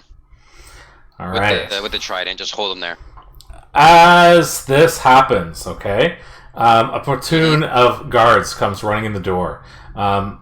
You see that Kishatar jumps on top of Bolar, holding him down and knocking him out unconscious. Ataro, the last one on the table, raises his hand slowly, steps down from the table, and the very well-dressed gentleman gives you a little clap, and the other guards come and take him away. Bellberry walks up to you and goes, she's a small little halfling that was sort of behind the bar hiding, and comes out and goes, "Well, guys, that was amazing. I've never seen anything like that. Wow, you dealt with those guys like nobody's business." We apologize it took so long. Well, they were tough ruffians, let me tell you. They were causing such nonsense here. You know what? As a thank you, and you know, as just a welcome to town, and for doing such a great job, you guys come back anytime. Okay? Drinks on the house, free of charge, anytime. Okay? Mm-hmm. Can I get some of those right Not now? while on duty, ma'am. Not while on duty. She goes, I'll take "Oh, come on. This is nothing. I heard you, it was wonderful to have you." And she puts 5 drinks down in front of you guys in the drink. Sit down. I'm already at the bar. Yes. Rue's in the bar. Can I take these for later? Yes. Absolutely. Have you guys gone to check out any of the exhibits at the fair? Fair. No. No. Oh, well, they're going to be quite exciting. Not while on duty. Well, let me tell you, you should know what's at the fair. Because if you're going to be protecting that stuff, there's all kinds of things there. Alright? It is our duty to go check them. Yes. This is the second anniversary of the Radiant Fair. The fairgrounds are interesting, folks. There's the pier. There's a Beldrin's Tower at the fairgrounds. Okay. There's all kinds of stuff. There's a Remembrance of Fire. The last day of the coming of age ceremony is marked there. There's all kinds of stuff, really. The most notable exhibits that you might want to check out. There's countless things of precious works of art made for the festival over the last millennium. There's a great boat there, for instance. It fills the entire bay, okay, dwarfing some of the other ships. It's huge. No one's seen anything like it. That is impressive. Yeah, it's super cool. I went and saw it yesterday. It was big, let me tell you. The best known one, though, is the Blue Tower. You gotta go check it out. This thing is historic. It still stands. It was built 2 festivals ago. It's still there. It's a distinctly blue tower. A super popular spot for the wealthy, normally. It's a site filled with mystery and danger. The good stuff. There's all kinds of things. Check it out. Very well. Thank you for that. Yes. Always a pleasure. And she sort of goes on a little bit and tells you guys about, like, all of the festivities, right? The different things about the place. And she's basically invited you to, come hit this establishment whenever you want. At the end of your days, you guys are welcome here. This, for all intents and purposes, is a cop bar now. All right then. Or you can. I will retrieve my glaive first of all. Mm-hmm. Are they willing to fund the Edgewatch? Well, Hendred Pratchett goes, well, no funding the Edgewatch. I will pay for your drinks and foods at your leisure. Whatever you'd like, simply swing by. Your presence here will keep us safe and keep the riffraff like those folks out of here. So you come, you enjoy whenever you like, and my gift to you, my friends, is your food and drink will be on the house. And he gives you a flourish and a bow. That I will take. You also, yeah.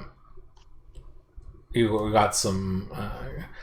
You find on them about 17 gold in assorted coin pouches that you confiscate from these guys, and their various equipments on them. So there is, some axes, some stuff if you want them, leather armor.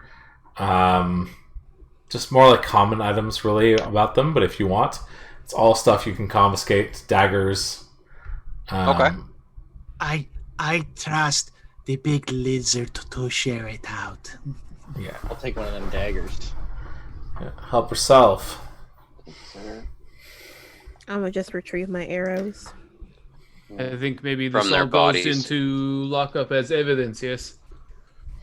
Yeah, absolutely. What evidence do you need?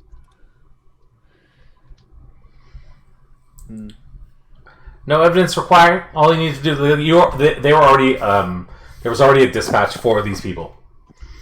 So really we're just like collecting a bounty. Yeah. In which case, daggers all around. You get the dagger, you get the dagger, you get the dagger, and I just start throwing them at people. So yeah, feel free to... I duck. And then I guess I'll grab whatever else and just pocket the rest of it. It feels not very lawful good, but we're here. All right. For sure. Well, it is part of the contract to be here, is that we share out the earnings, since we are not being paid by the city. Yes. I trust you, big lizard. You guys are giving Do drinks. I'll food. get some battle medicine on Gills because he's looking pretty hurt. All right. You want some godless healing there, Gills?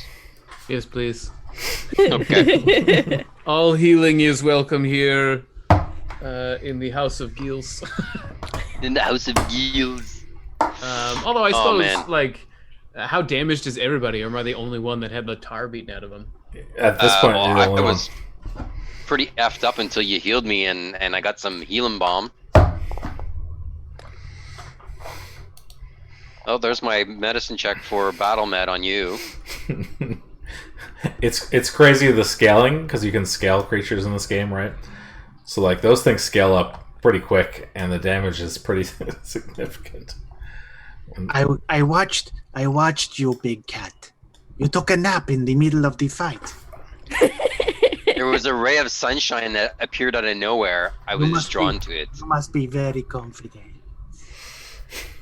I'm confident in the skills of my peers, absolutely. Well, an out-of-towner like you must know a lot of things. You'd be surprised the things I know, friend. I am just from this small little city. I don't think much is gonna pass you, though, so I'll keep my eye on you. Well, that will make one of us.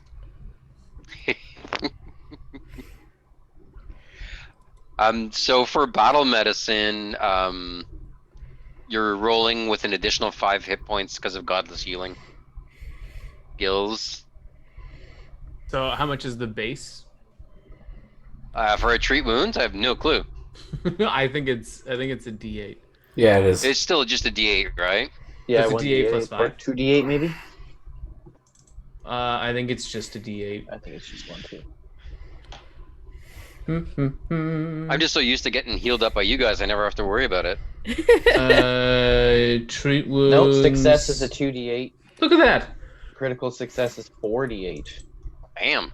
So 2d8 plus 5. Yeah. There's some godless healing for you. It's okay, guys. You guys have the night to sleep it off.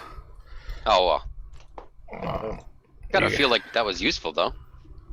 Yeah, because what's the regain rate for a long rest in Pathfinder? So Is a that- rest is just your level times level your times con modifier, right?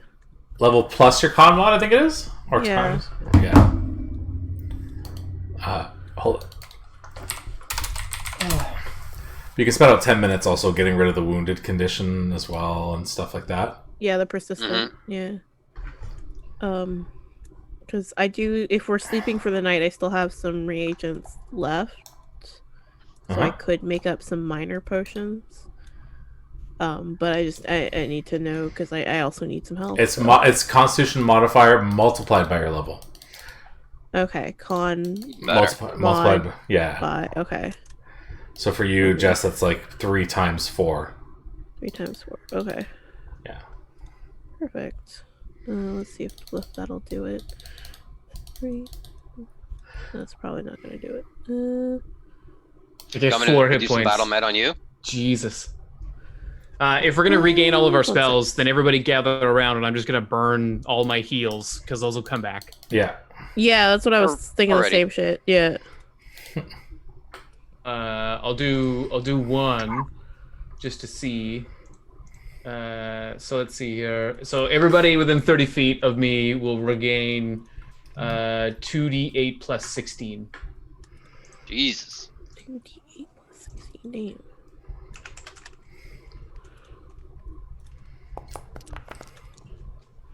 There you go. Everybody gets 24. I think we're good. Hells yeah. Everybody in the van. We're leaving.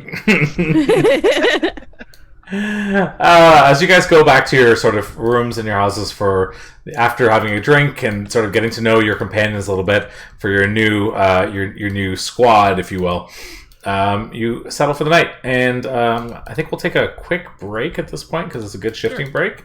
Yep. And we'll come back for let's say it's 7:45. So it'll take 10 minutes or 15 minutes, guys. What do you want? 10 minutes? 15 if you don't mind. Okay, so we'll come back for Seems good. come back for 8 then, basically. Okay, That's sounds cool with everybody? Cool. A little before 8? Yeah. Awesome. Sounds good. good. See you soon. Yep.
How do you like the Foundry update?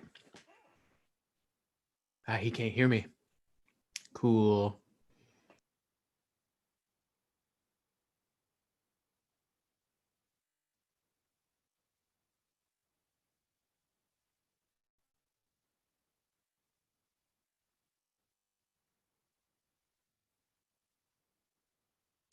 How do you like the new Foundry update? Yeah.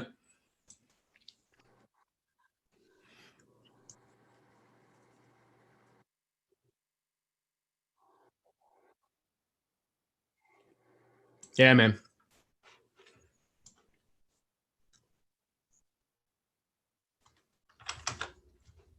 Super helpful.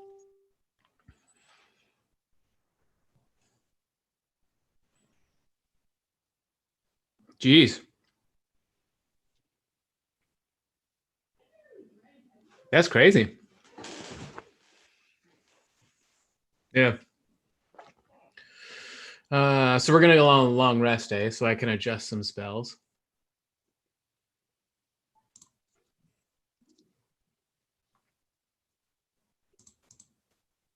All right, Perlock's going to work out.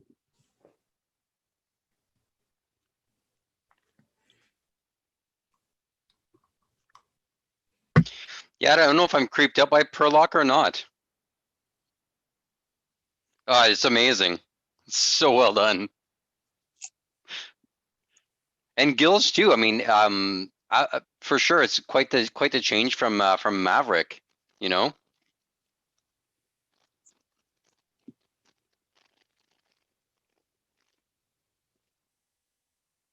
Well, I mean, it's all about, do you have a cleric or do you have a wizlord? True.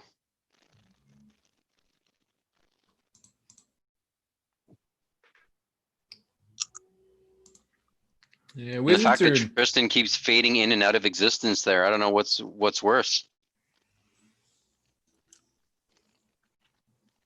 like the ultimate utility. Yeah, but still such low hit points, right? It's like second Yeah. edition D&D, you know, roll a D4 for your hit points and hope you got a 4, you know? Yeah. It wasn't so bad. I mean, sure, you're getting one shot by stuff, but I also had a pretty impressive skill set, like walking around giving people magic weapon for levels 1 through 4 is crazy. For sure. For sure. Any advantage you can give to an attack that way, and you know. But the healing that that Gills can do, that's pretty impressive too, though. I mean, that 30-foot emanation, Jesus. Yeah, and I also have a feat where if I don't want it to be an emanation, I just do it in a cone where I can try and get it where I'm not healing opponents and stuff. Wow.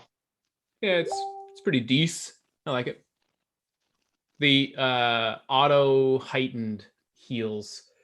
So I get 3 every day, and then if I want to prepare more, I can. So if we know we're going to get into a big fight, I'll just pack all heals and essentially just destroy the damage that gets done to everybody. That's incredible.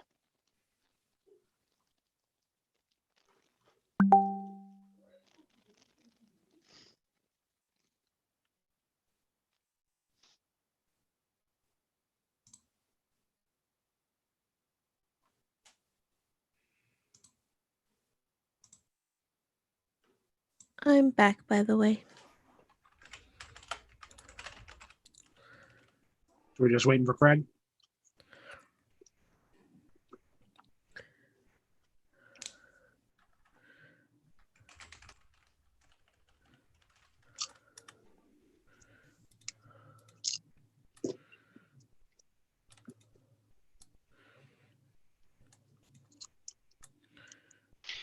So with any of the extra gear that was accumulated, is it a go in and sell kind of thing, or is it? I mean, I know it's really, I guess, our decision, but with the extra gear that was taken, if anyone's not taking any, are we just going to sell it, or how do you guys want to start divvying that up? I have no use for the armor, so if you can get a half decent price for it, I don't care. I mean, it's like 2 gold worth, right? It's like barely anything, but we gotta start making some serious money. Whatever money we can get, we can put it in like a party fund or something for a bit, and if we have any costs we need to get, yeah, I don't care. Rue just really, as long as there isn't like any alchemical shit on them that she can use for her potions, she don't Mhm. care. Like, our significant upgrade to what she already has, which is unlikely. So Right. she's set for the most part. It would make more sense than to liquidate it than lugging it around in her mind. Oh, yeah, no, absolutely. So we're more private contractors than we are actual constables. Yep.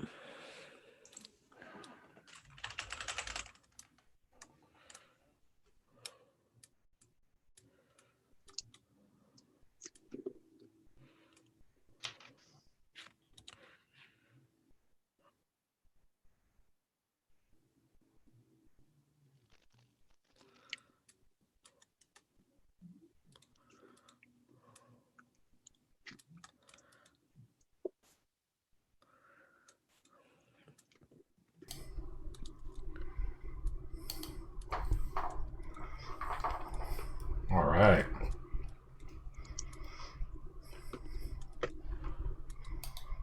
So the one time I turned my camera on, and like no one else is on. I know, right? Everyone's hiding. I Alright, rolled guys, out of I'm back, bed, sorry. didn't brush my hair, didn't do shit. I'm still not doing great. So like I'm like, You're nah, no still sick, camera. Jess, eh? Yeah, I still am. Damn. I think I've gotten another note, like a sinus cold this time. Head cold. I don't know what it is, but 2 in a row. Not fun. The stomach bugs at least leveling out though, so I can eat again, which is amazing. Better than just soup all the time. Ah, Oh, I couldn't even keep down soup, man. I literally would go days without just not eating. not good. Damn. I was lucky if I could keep down one of those insure drinks for like vitamins and stuff.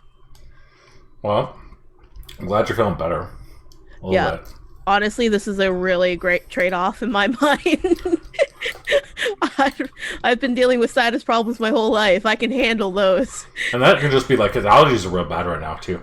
It could just be allergies. It could easily just be allergies. But yeah, I don't know. All I know is this is a good trade-off. I'm fine with this.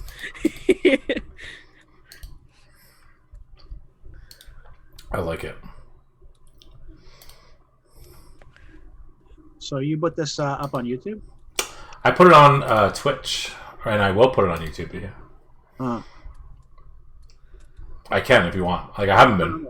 I don't, but I won't put it up then. no. I mean, it's totally up to you. It's your thing, right? No. I just have them on Twitch just to see if people care about watching. We have 0 viewers, so it's not like anything. That's awesome. It takes so long to build up a viewership, though. It really does. I have no intention of doing that. It seems like way too much work for me, but It's a lot of work, honestly. Getting to affiliate was like, it was less a lot of begging people to watch my shit and give me a follow and shit like that. I just need 15 more follows till I get affiliate. That's it. You also need to have a viewership of a constant like 3 people watching your streams I at got all that time. already. And the hours as well. Yeah, I got those. Okay. Yeah. Have a group Well, of friends. it's my wife and kids, so as long as they're watching. That's right.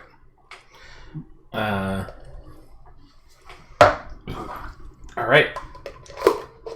So, Craig back? Is it? I saw Yeah, him. I'm back. Sorry, guys. I was walking my dog. You're allowed to walk your dog once. Dog can't walk himself. Jeez, immediately. If we have a few minutes, This I'm dog is a gonna wonderful. pour Like, myself can we? some wine. Do it. Do it. Okay.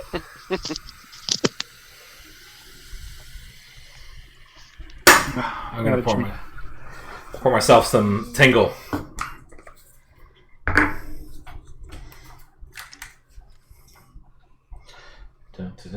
There we go. Dog can't walk himself.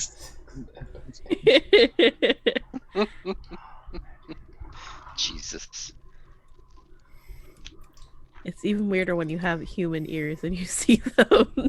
Yeah, that's why I'm wearing the hood. Oh, okay, that makes sense. Something to build up. Fair. I like it. Jesus.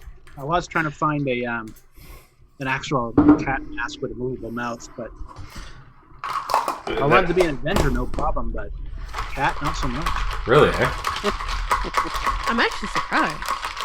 Well, it's not a good year for selling costumes. That's true enough. That is true. You should get the Chewbacca one that goes "Oh" every time you open your mouth.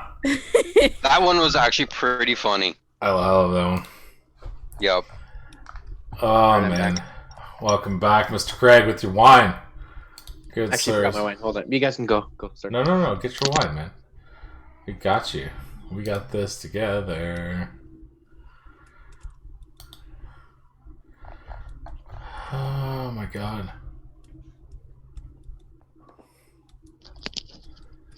Jesus, I'm like one of those "This is your brain on drugs" commercials.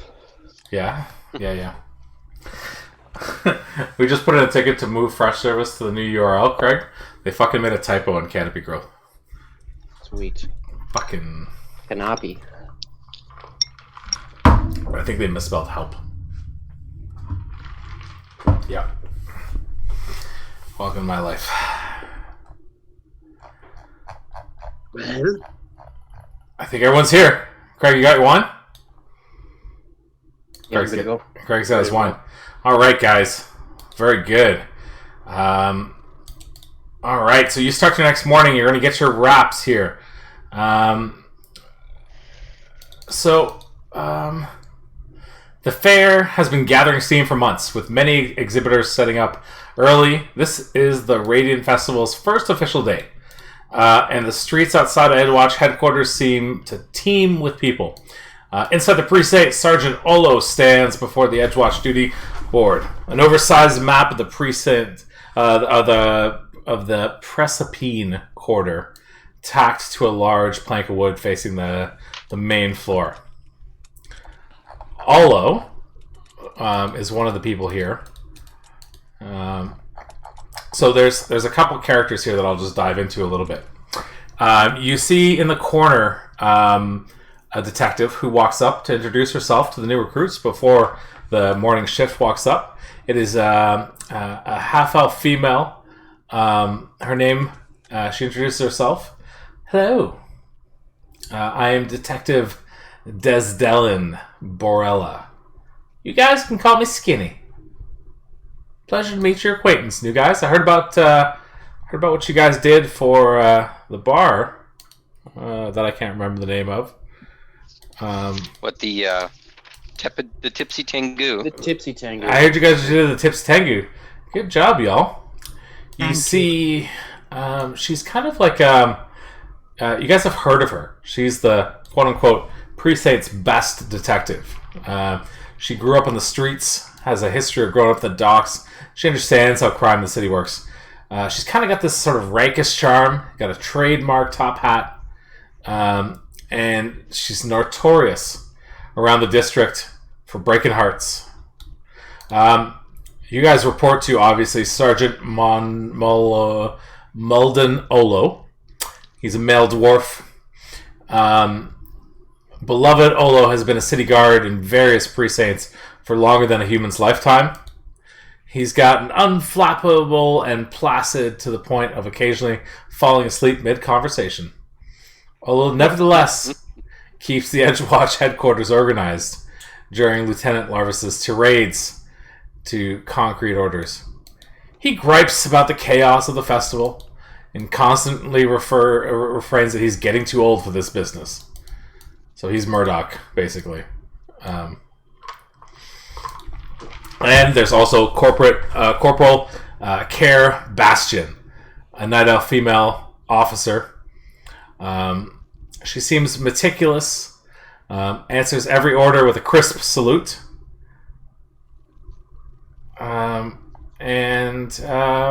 Yeah, she just seems to be quiet and just one of those like straight shooters.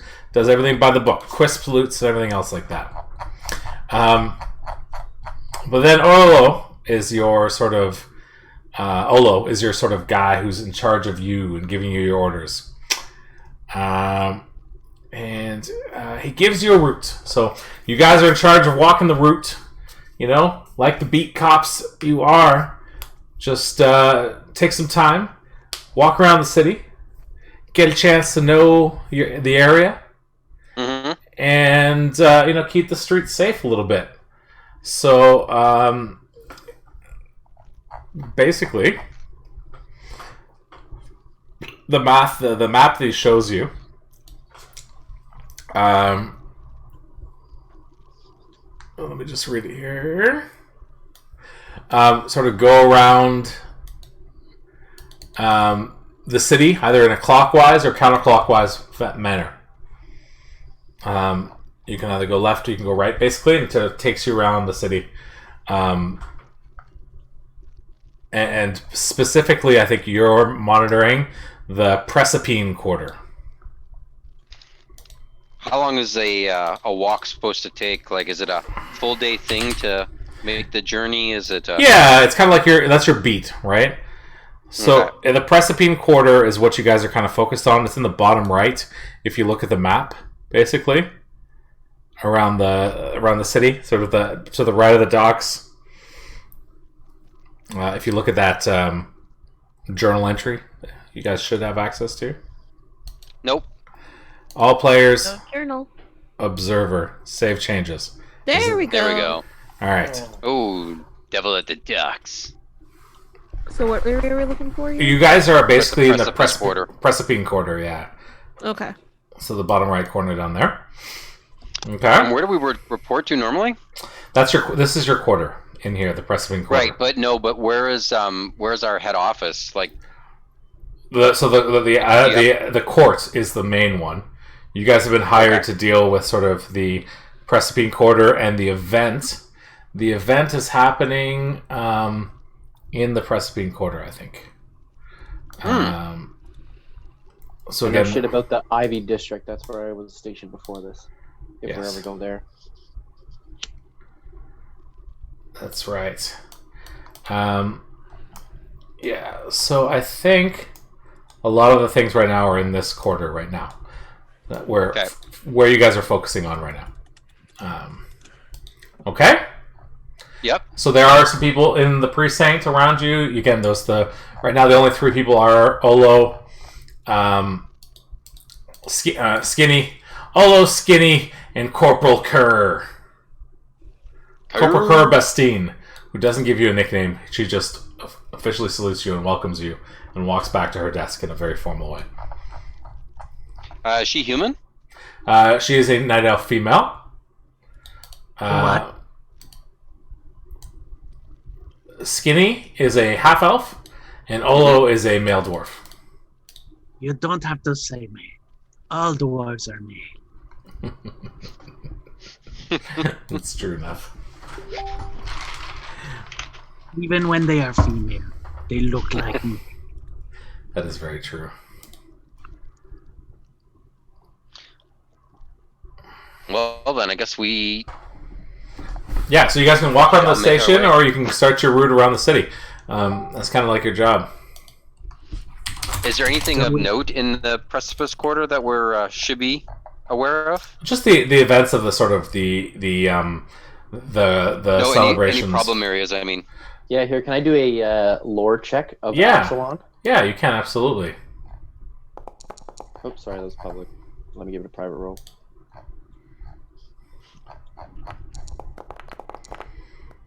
Okay, what are you trying to know? Lines. What's that? Just trying to figure out like what's the best route, if anything we should be aware of in the Precipice Quarter. Yeah, so what you know is that like the route that you have is going to take you through a couple areas. One, it's going to take you through what's called like the food huts and stuff that have been sort of out and about, set up around the festivities, right? So again, those are a lot of new set up shops. There's a lot of people there. A lot of vendors and shops in that district, and a lot of goods. Okay, there's also the fair. It's got the walking castle of Kellish, there, which is one of the sights to see. Okay. You also know that the Precipine Quarter has been haunted by spirits who died in a great catastrophe. While the city does make constant efforts to clear out monsters in advance of the Radiant Festival, incidents are still disturbingly common in the streets. So as somebody who has lived here, you know some basic information about those different things, but that's pretty much what you know of. Like, there's the markets, there's the festival, and again, you're sort of pursuing all of the sort of sites and areas. And then again, there's always the constant sort of struggle with the undead in this quadrant of the city. There. Oh, good to note with my background of being a ghost hunter, then. Yes, that's another reason why you were interested in this role. Would you like me to check my sword, Steve? So we're dealing Please. with ghosts? There could be. It's just a common occurrence. There was a great catastrophe, but go ahead and make me. It will be a society. Yeah. Well, I just need to know to pack up some ghost charge fucking bombs for the day. Not so good. Yeah. Roll me a blind check just in case. Oh, okay. There you go. Okay. I'll tell you, it's literally the same thing. You rolled the same thing twice, just because that's And funny. why did you ask me to do it? I don't know. Why would you roll the same thing twice? If anything, this is all about Jesus. you doing wrong. I know, right? I mean, outside the top of your head, like, you don't know if anything's like going on outside of all the different events of the festivities that are happening here. There's a lot of people from out of town, but you don't expect anything crazy on your beat. This should be relatively quiet, but there's just a lot of people, right? So there's definitely stuff to watch out for that's not common in the area, just because of the increased crowd and all that stuff. Alright, Yeah. well, I'm all packed and ready to go. Well, I will keep a tight grip on all my valuables. I keep an eye out for pickpockets, All right. namely short ones. I'm gonna load up some lethargy poison on darts. Perfect. How many charges do you have in that container? I got 4. All Well, right. 3 now because I used 1 last time, so 3. So Question: if I Yeah. use with my alchemical bow, if I use the out lethargy on the arrows, does it do the same thing as like the darts do? Will it like Yeah. add the slow and sleep? Yeah. And you get 3 charges per shot, basically. Oh, 3 charges per shot. No, so like, That's for my bow. Oh, my for your special bow. Yeah, for your thing. Yeah. because her thing will code it automatically and sort of. I think Put you it in have charges reserve on or yours something too. like that, yeah. Yeah, but Mine is like an action. I have to like yeah. put it on. Yeah. So I think it's the same thing. I think I'll say that you get 3 charges on it as well Per bottle or something like that. per bottle. Yeah, but the difference is you have to spend an action coding your stuff as opposed to Jess Doing can it just automatically. Yeah. shock it into the bow and do it. Okay. I'd love to try to shop for a striking rune during this whole thing. Okay. But quite costly, are they not? They might be. Yeah. You can take a look and see if what's available While at we're the going shops. through the markets. Yeah, I would say so. Like, for sure. So, like, as you guys are going, there are definitely a lot of markets. You decided to take the path that takes you through to the markets first. Just because you wanted to do some shopping and all that jazz. Yeah, you do find a vendor who's got some. What is it? Which one were you looking for? I was just looking for the basic striking rune to see if I could get one finally. Okay, so they do have some. It's about 65 gold plus another 50 gold 25 gold to attach it to your weapon.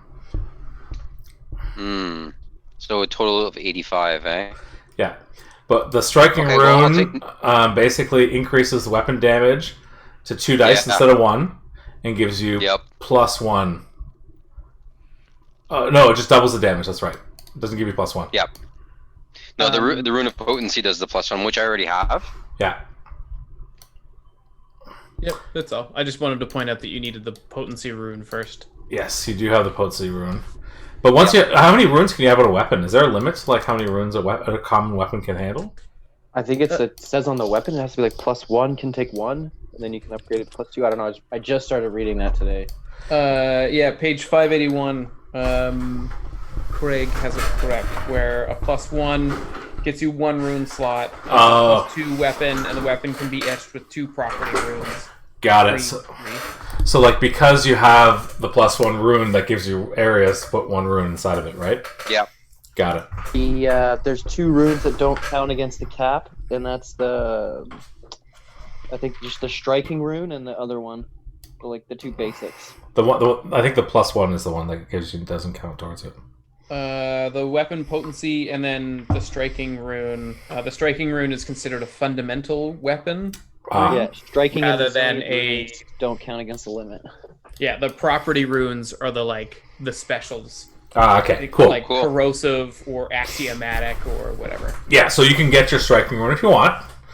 I don't have 85 gold. You do. Everyone got gold from the. You guys should all have gotten gold off the first campaign. I have 18 gold. Okay, so for you, I will say that I'll give you an extra 30.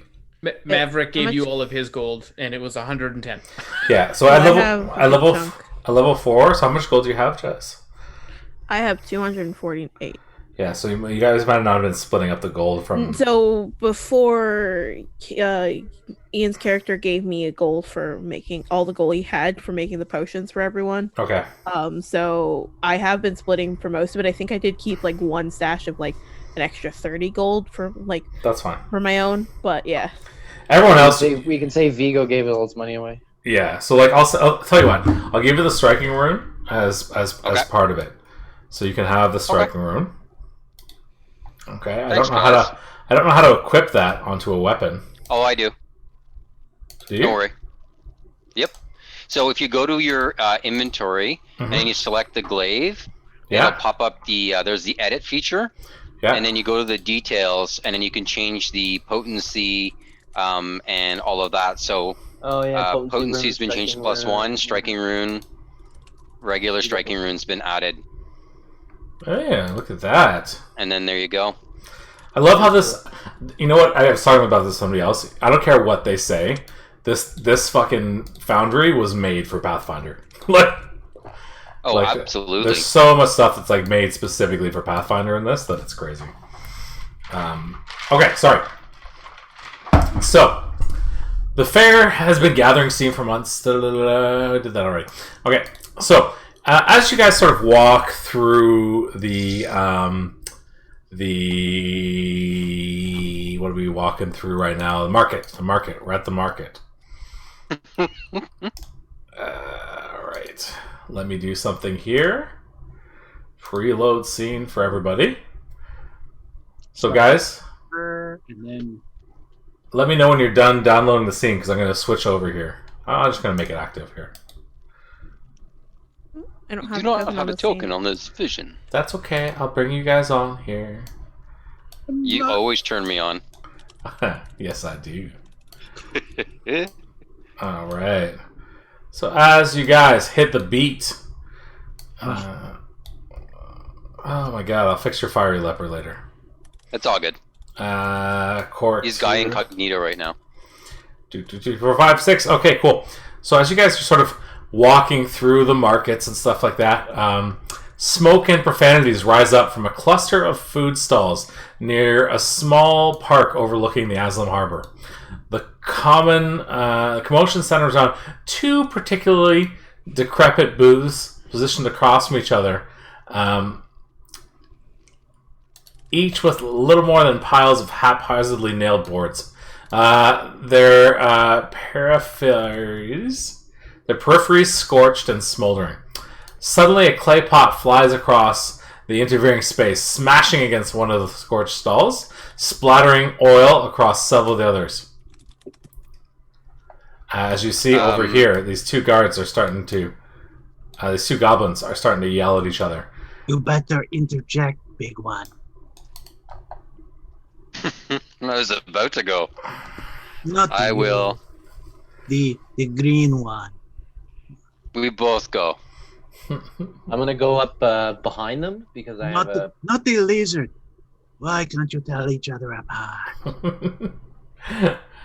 All right, you're gonna walk up. They're arguing each other. You stupid! This is my spot.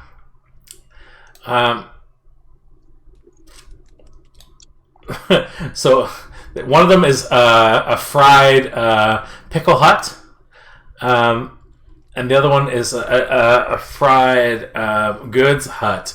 And they're arguing over who has the right to be here because they don't want to have two different fried good vendors in the same place. Hold on. What is the second fried food? They're both they're both trying to sell fried pickles. It doesn't matter that there's like a dozen of other food stands all around, but they're angry at each other. You see them yelling at each other. This is my spot. I sell food here. You cannot sell food here. There's enough room for one of us goblins, and you cannot be here. Okay, well, I do speak Goblin, so I will just walk up and address them. Mm-hmm. Ladies, what are you arguing about? Listen. This guy here, he has no right to be here. This is crazy. Can I...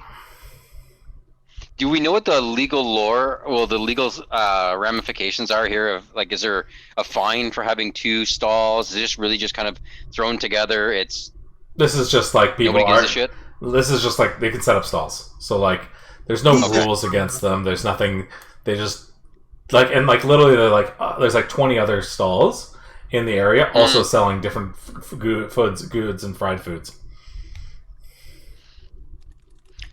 So I'll just go up to the first goblin there on the left and be like, why don't you just flavor them differently? You can both sell pickles different flavors. She grabs a pickle and throws it at the other one after the oil splashes over. This guy, he's copied my recipe. It's not the same thing. It's all his fault. And he goes, it's not my fault. I came up with the recipe first. You have nothing here, you stupid hag. I don't have to listen to you. I'll sell whatever I want. Are you not just selling pickles, ladies? They're fried pickles. They're amazing. And he's copied my recipe. Ladies. Why don't you let us taste test them and see which one's the better of the two? Okay. Try to date either of them. It's a trap.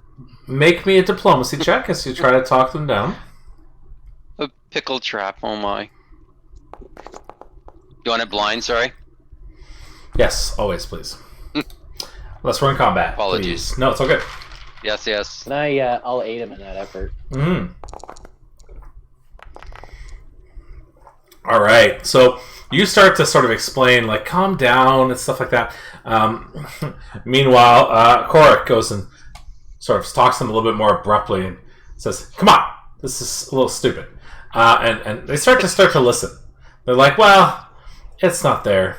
The goblin's saying that, but still, he stole my recipe, right? I'm fine with him next to me, but he can't sell the same food as me. This is stupid.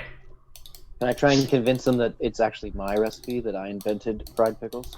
Make me a deception check. Can I aid him in that? They look at you and they both sort of pause. They say, what's the stupid halfling talking about? Damn, I'm usually pretty good at lying. It's clearly maybe this is why my cover was blown.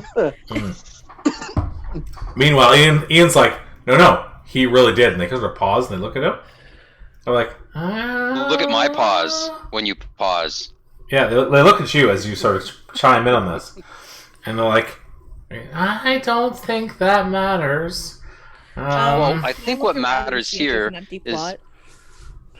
What's that? Like, is there an empty spot somewhere nearby that we can maybe move one of them to another spot? I mean, there's enough room. Yeah, there's gonna be some room. And this guy throws another pickle back at the other guy. It hits a pot, clangs over, and falls over, knocks some shit over. So, madam, why don't we just help you move your pickle stand so that you can, have some distance, so you won't be the only pickle stand nearby. Maybe move you closer to the entrance or something so they see your pickles first?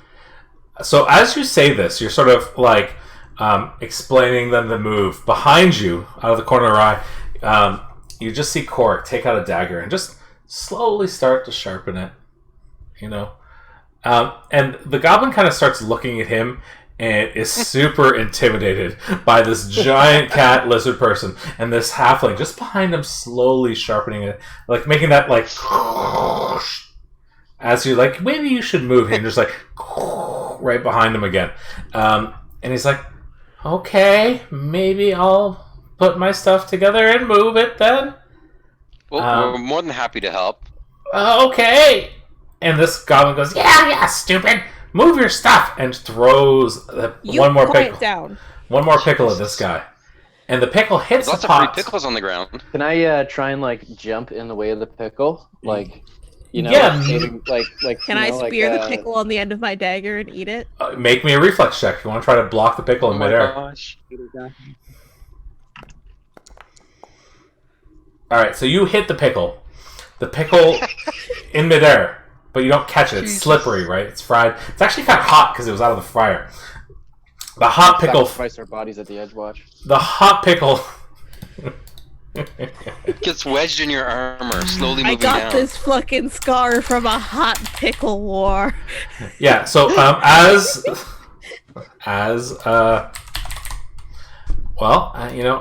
that happens, one of the pickles hits a barrel. And the barrel explodes. And I need everyone to make me a reflex saving throw. As this guy's booth... As a reaction, I raise my shield. What are they doing cooking Because hot I pickles have next that. to explosives? Blind or... Yeah, you can roll blind, yeah. So Logan, you can re-roll that if you want. You can roll blind. Reflex. Flaming pickle death. Oh, I didn't roll that as blind as I thought. Rip. Do you want to roll As it blind blind? as you thought? You rolled it very no, blind. I can still see it. Private, but yeah. I'm- Oh, okay. Why don't you re-roll it, Jess? Just in Okay. case. Okay. Just so we know who gets the pickle in the face. There we go. That's the right way. Alright, so luckily, just barely, as this thing explodes, you all dive undercover. As this entire booth explodes. And the goblin goes, ah! Jesus. Let me just roll a reflex save on this guy as well. Reflex, where is it? Any dice. And yeah. So the goblin...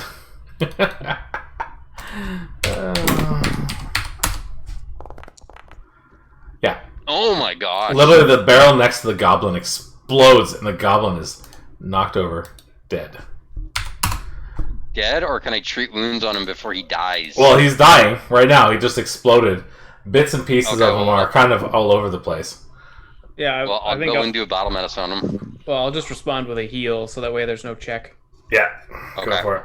I will respond with a somersault over here.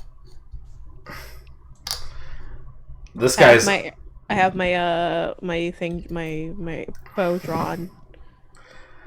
this guy's Yeah. this guy's sitting with his eyes open, just And like then I say to him, dead or alive, you're coming with me. Yeah, you're kind of under arrest for murder now. well, he's alive. You see the heal Assault spell and goes battery. off. Heal Under spell goes arrest. off. Attempted murder. By pickling.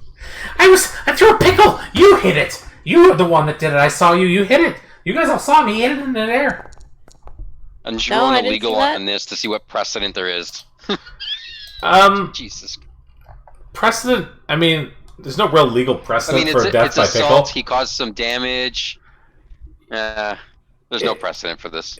Yeah, there's no legal precedent for death by pickle. What's going to happen to the goblin?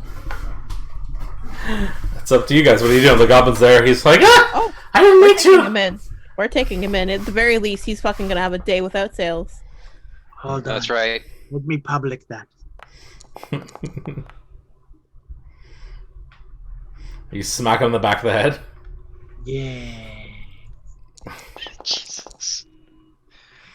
That is not so good. Okay. Roll me damage for 1. Lethal or non-lethal? Non-lethal? Well, non-lethal, of course. Boom! As you smack him, A kicky punch. and he falls over unconscious. Then I put the cuffs on him. He is now Take his unconscious. pants down. This is now a All thing. of our perps will have this MO now, right? They come in, manacled, pants down. That's their new calling card for our posse. It really is. Oh the god. pants down posse. The no Um, pants posse. I'm gonna PDP. take Yeah. take a prepped pickle and fry it real quick for me to go. There are a couple of prep ones. You can have it on a nice pickle if you'd like. Absolutely. Yeah. Yeah, Oh, no, yeah. okay. I'll definitely take a couple of fried Yeah, I mean- pickles for the road. I'm eating some of them pickles as well. Yeah. Yeah. Only give me manacles for Just kind of like watching it all go down, eating a pickle, like, huh? Now eat Pickles. Well, they told So- us to enjoy the festival as we're working, so yeah. The explosive goblin did not die, right? You So feel at that? least he can continue working. Yeah. He's like Goblin. he's back together. He's like his booth is like in pieces. So He he's just- Alright, what are the we gonna other do guy's with the knocked out goblin? Like, We're taking him to a jail cell or something. I don't know. I mean, no harm, no foul. We could just like let him go. What, for him to start another pickle war? Well, now I they mean, got to it's work not- together Yeah. because this guy's booth is blown up. Nah, we're putting him in a cell. He's going in with his pants down. He's not gonna understand what's Oh happening. yeah. Let's build up our rep and deliver. Yeah, more we gotta more build up pants a down rep. We're box. taking in Yeah. someone who caused the big scene. all right. Down for a rep. So you deliver Palamo to the guard tower. Explain the charges. Yeah, so that you can find them for their misery. As when Gario is currently passed out, but by the time you get back to the precinct, he kind of wakes up as you're almost there and goes, "Listen, I get it. I'll give you 15 gold, and maybe just don't shut down my stall, man." Can I intimidate him for more money? You can. Yeah. Well, here's my rationale, guys. I turn to the more moral of us, and I say, look, we have a duty to collect fines on behalf of the government, and we're just going to deliver them, and the fine's going to go to people who aren't paying us. So let's just take the fine right now and let him go. We'll take him for what It he's does got. not work that way. All right. Mm-hmm. No, I think maybe that is slippery slope to taking bribes on the down low. Especially on day 2. Build up a resistance at least a little while before you start taking bribes. I just want to be No, clear. we'll deliver Fine. him. It's just a Better fine. still, don't take bribes.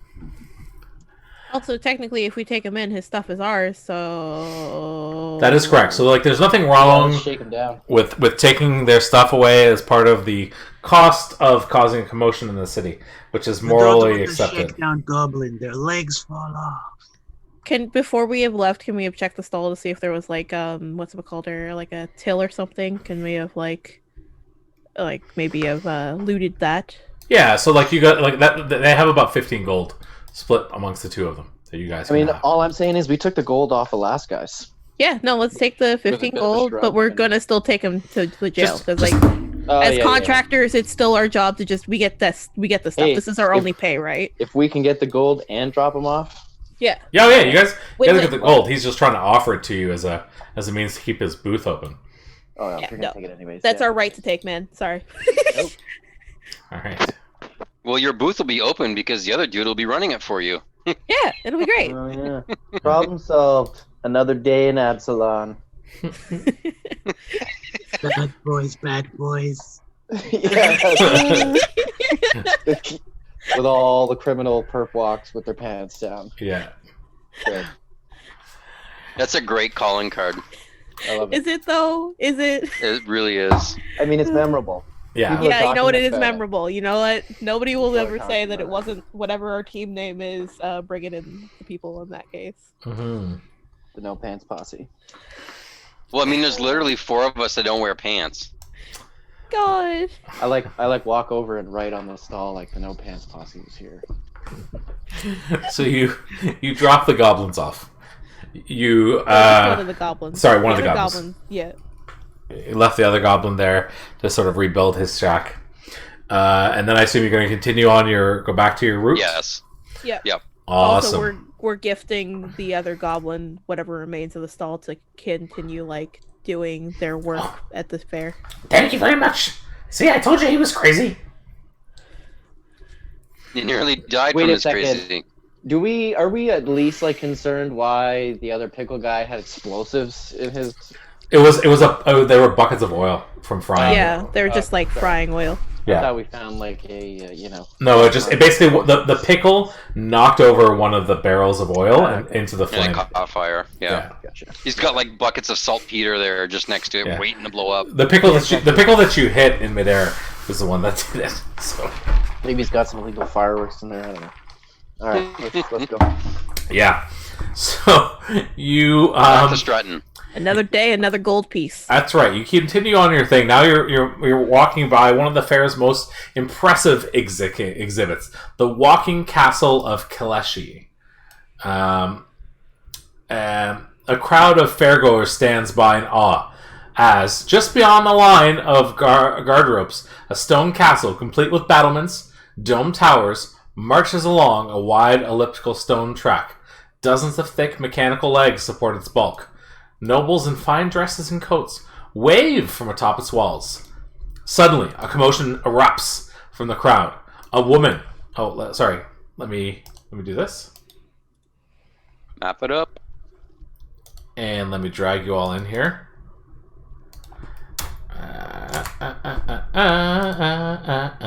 Edgewatch team. I wish next time I'm going to drag you all into all the maps in advance so that I don't have to do this. Oh, and you can actually do that? Yeah. Oh, that's awesome. I just forget because I'm tired. 1, 2, 3, 4, 5, 6. Perfect. Okay.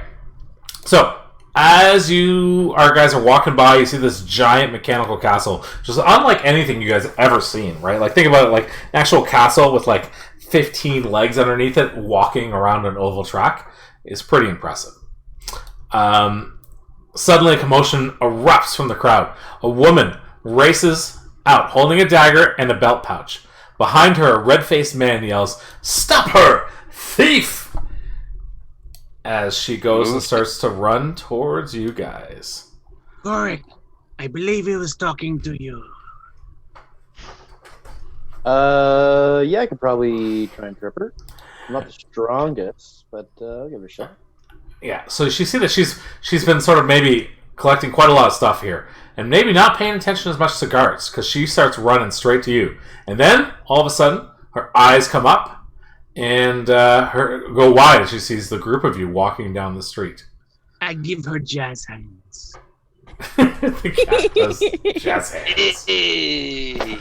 Well then. I draw my bow and I get a lethargy potion out. I'm not pouring it in yet, though. I drop my weapons. That's a good call. Yep. All right, so you Do this. she darts in the other direction. Where is she exactly? We can't see her. It's Just that right there on the map. Oh, that's her. Sorry. yeah. So she darts in the other direction, running away from you here. Give chase. Is everyone okay if I try and shoot her in the knee? Sure. I can I mean, do the same. Non-lethally, of course. Yeah, like it's a kneecap, you know? Like she'll never be able to run again, maybe? That's what I'm here for. For And I pickpocketing. also might be able to put her to sleep right away. All right, so we will start a combat. Yep. So you guys can right-click your tokens and add yourself to initiative. Shield.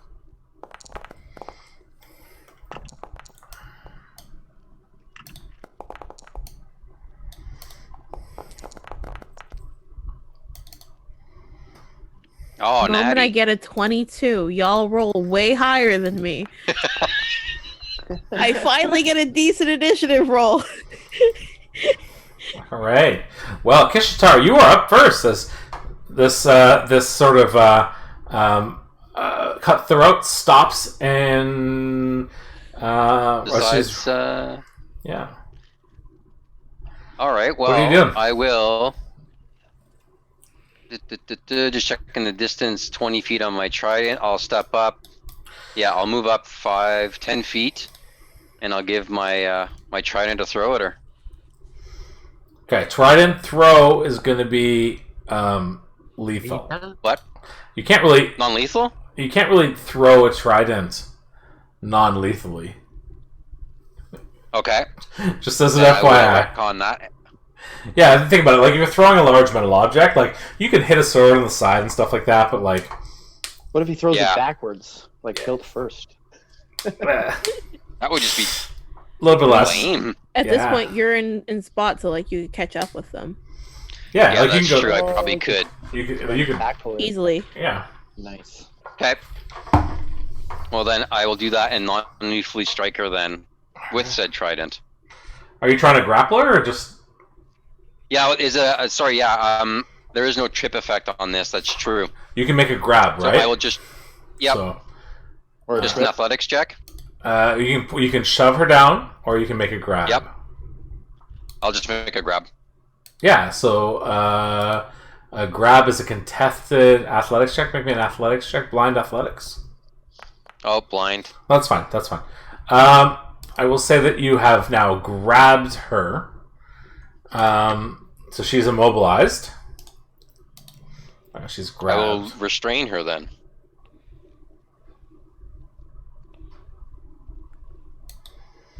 Okay. Grab basically means her flat-footed to you and immobilized. Well, then I will. Yeah, I will drag her to the ground if I can. All right. So you can try to do another athletics or acrobatics check to try to bring her down to the Make her ground. Yeah. And then you sort of swing her arm around her back and push her down to the ground. She's now lying there prone, swearing and cursing at you. And that is your turn. That was my turn. All right. So she is, for the purposes of this, realistically, I was supposed to have other options, but you just grabbed her like right away and succeeded all the checks. So she is now, for the purpose of this, out of combat. I was gonna run up and tie her up. Yeah, you can tie her up. So make me an intelligence-based crafting check, make me a crafting check to see if you can tie some rope up. Do we not have manacles? Yeah, you guys could do, yeah. But that's fine. You manage to tie her up for sure. On her belt, you find the belt pouch containing 5 gold that the angry man had been yelling, as well as about 22 gold and other various pouches, but no way of knowing where the other pouches came from. Well, grabbing that 5 gold one that he was contesting, I'll just stride back over and hand him that, and here you are, good sir. Your 5 gold has been returned to you, as requested. Thank you. And he goes, it's good to see we have some good gods in town. Thank you, good sir. Keep this trash out of here. Will do. Very well, thank you. He takes his 5 gold back. From another part I don't know of about the rest of the gold. the rest of the gold is 22 gold of other gold that you have a pretty good deal you can take with a clear conscience that, like, you couldn't find who the owner was, but... Okay. So far we have 15 plus 22 plus Yes. the 2 from selling the other stuff, right?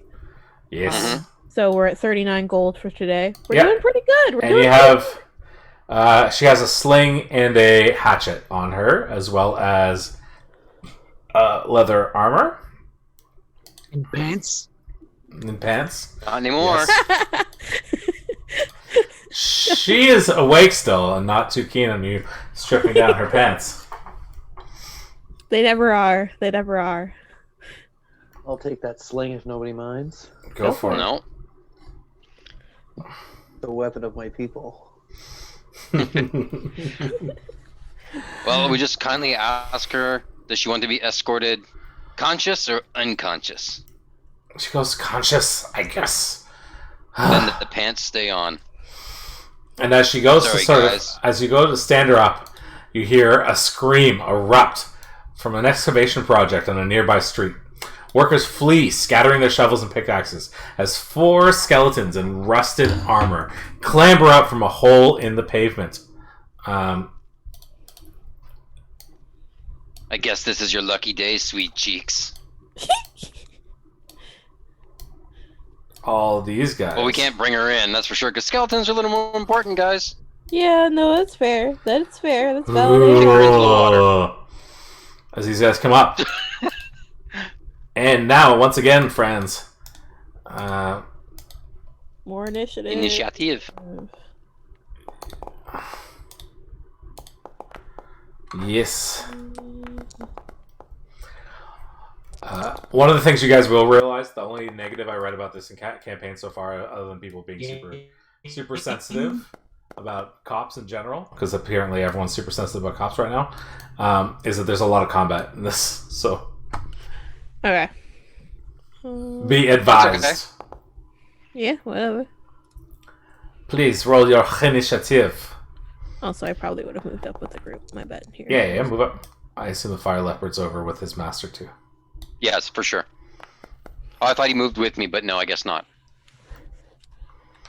Yeah, technically he moves with you. Okay. And he attacks at the same time as well, or I have to command him to attack, right? You have to command him to attack to give him actions. Okay. Although I don't know if you get that ability. Like, I think he might just act on autopilot when he's not there.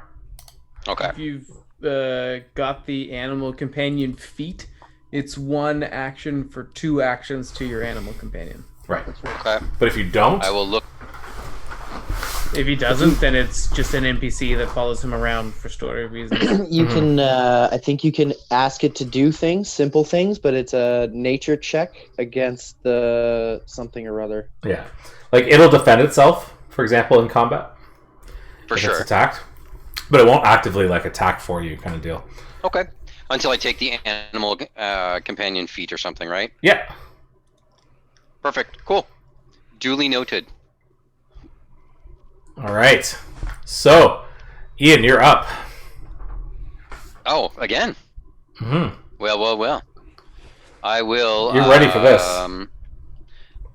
You have restrained her, so she's now tied there. Okay.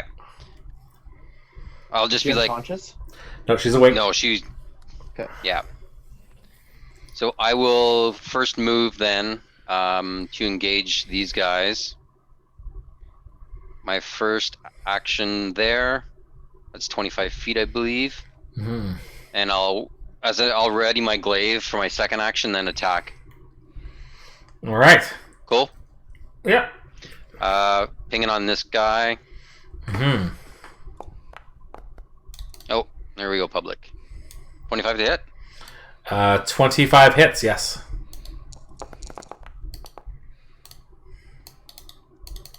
15 points. 15 points of damage. All right. Sorry. Give me a sec. These guys are all... No problem. All right. So, as you smash into this guy, the skeleton, what kind of damage is it? Slashing. You go to slash at this opponent, and your slash kind of slashes through him, and does no damage. Is it considered a... It's not a spectral being, right? No, it just like you slash through it, and it doesn't, like, it slashes through the bones. It just doesn't find purchase. He's probably weak to bludgeoning or something. He is immune to slashing and piercing damage you make based on that attack. Well. His resistance to slashing is infinity. That's even worse. Is it the same? Is it the same with piercing? Yes. Wow. Well then, I'll be swapping weapons momentarily. Okay, well I do infinity +1 slashing damage. We need some fucking hammers or clubs or something. All right. So is that your third action or second action? Nope. Well, that was my Movement first and second. Yep. Because I had to be within 10 feet with the glaive, right? Because Yep. of my reach. Yep. No, that's not 10 feet. This is 10 feet. Yeah, right there. That's where you're at. Okay. Well, in that instance, then I will back off, and that's my action. All right. Next round. this guy that you just hit is going to go click, click, click, and where the fuck do they keep moving on the character sheet again? 25 feet. Okay. He's going to go 5. No, not this. Not both of them. This one. 5, 10, 15, 20. He's just going to walk up to you, and he's going to go swipe at you with strike at you for a 15 to hit. Definitely a miss. And then take a second swing at you for a 21 to hit. That's a 20 to hit. That definitely hits. 21 hits. All right. As he smacks you across with this short sword, 20 points of damage as he rocks you across the side. So 5 temp be gone. Cool. All right. These guys hurt. And that is the end of his turn. Cork, you're up. Cork, are you here? Oh yeah, sorry. It's all I was good. just trying to see if a sling is piercing. I think a sling is That would be bludgeoning damage. Mm-hmm. Oh, nice. Well, good thing I just picked one up. So I will. You know how to add that to your sheet? Yeah. Yeah, I just added the sling to my sheet. Sorry, that's what I was doing. Yeah. Trying to read the rule. Okay. So first thing I'm gonna do is run up and tumble through to the other side of this skeleton guard. All right. So let me give you the roll. Sorry, I'll make that public next time. Okay, you just barely make it past the thing without it striking you. But you do. You're successful. So that sucker's flat-footed, and then I will hit him with the sling. I don't think the sling has a minimum range. Let me take a look. On your character sheets, sling. Range 50 feet. That's a maximum No, range. that's its max range. No, it doesn't have one. It doesn't have a... whatever it's called. Yeah, Volley. range increment. Yeah, you can take one point blank. Perfect. For 13 does not hit as you shoot it. You're not used to the weapon yet. It's there, but it's just a little bit bigger or heavier than you're used to. You shoot a little bit wide with your shot. Alright, I got one more thing. I'll do again. Yeah, that's good. Go for it. Nice. 22 just hits. Yeah, it doesn't just hit. It hits. Roll me some damage. Critical or regular, sorry? Regular. Oh, no. Not very strong. Minus What 1. Why is... Oh, because I have probably negative strength. Because Yes. I'm small. Diminutive. Yes, and it is a strength weapon. But 1 point of damage as you shoot a rock at this thing and goes like you see like this giant move as your halfling ducks over this thing. Does an incredible move, only Yeah. to like plink a marble off its forehead to no effect. Yeah, to like poof. The first one misses. You reload. You shoot another one at the shoulder. And it goes blink, and like a little piece of rock chip, a little bit of bone chips off. And that looks like to be the end of your turn, my friend. Well, shit. Yeah, that's it. It looks really cool, just not very effective. Rue, you're up. Alright, so I need to do some measurements here. I'm standing there. Perfect. Okay, so I'm gonna actually I can shoot from 30 feet, so I'm gonna go one action move here. Okay.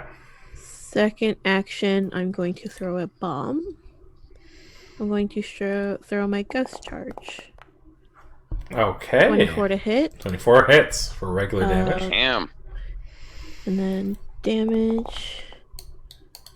So it does positive damage. Yeah, so that positive damage does damage on deads. Yep, it does damage on deads. And then it does the +2 splash. And the one that I hit successfully is enfeebled 1.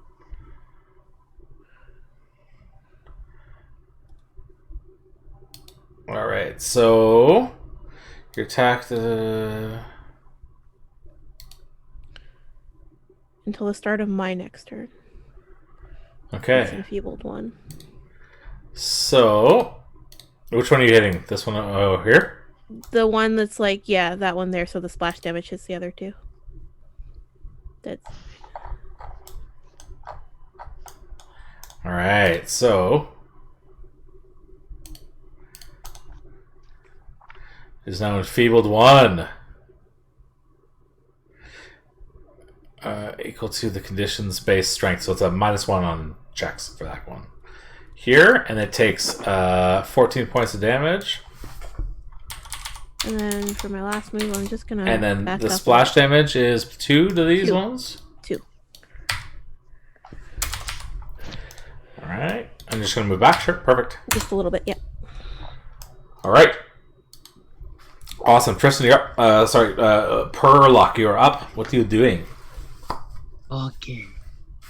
How injured does this one?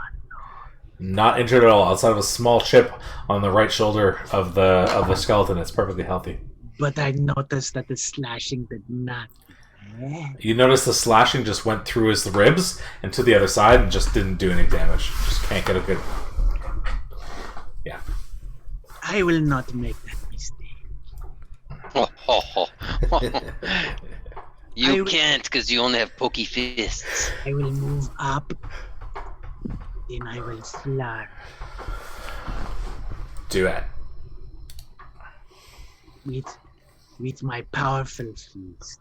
Flurry of blows. But I will use lethal damage. Okay. And it is a +1. All right. Go ahead. Roll the +1. So that's 30. Yeah. Roll me some crit damage, buddy. Oh, Damn. good. What does crit do for me? It just doubles the damage, but if you click on the damage, there should be a critical button next to it. Yep, right there under powerful fist shows critical. So click critical, my friend. Oh, damn. I tickle him. You also like do this big wind up. It's like, oh, real good, and then just like pop. And then another. from a- attack. That's another crit. Roll me crit damage on that one too. Let's see if I do better. Oh, is that one -5 though?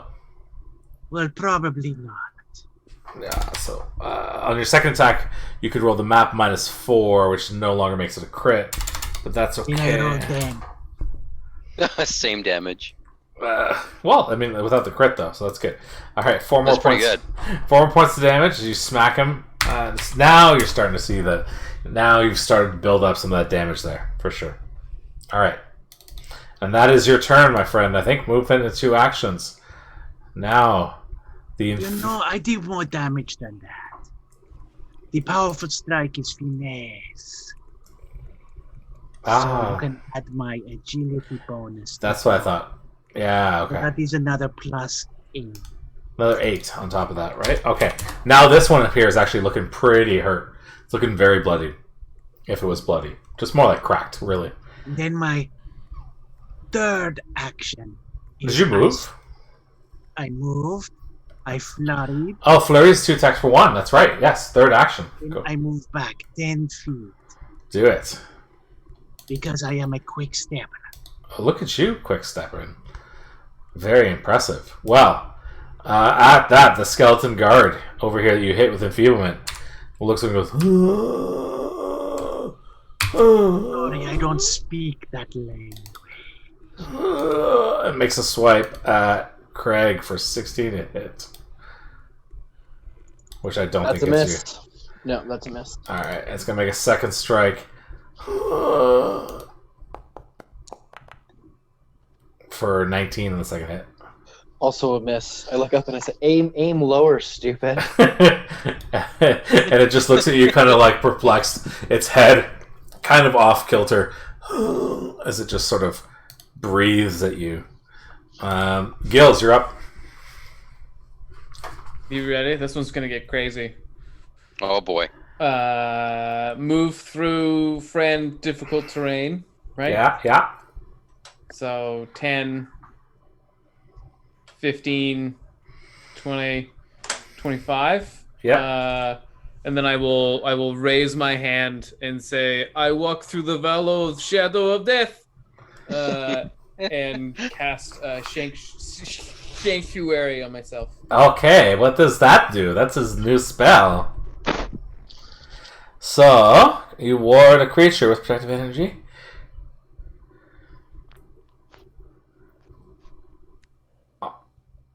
Okay, so basically you cast it on yourself. You are now sanctuaried, right? Yep. And I hope to survive to my next turn because then I have other plans. Okay. Very well. Well, the skeletons now. This one here. Gonna move. 5, 10, 15, 20. Just gonna start swarming the closest living thing to it. So, then dumb. So, movement, strike. 22 to hit. I'll nimble dodge, and he misses. Alright, and then very cool. So then he's going to make a second strike at you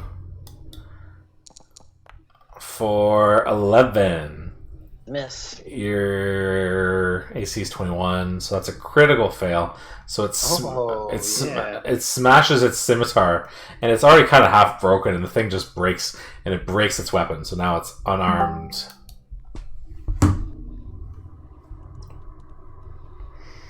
And that is that was first attack, right?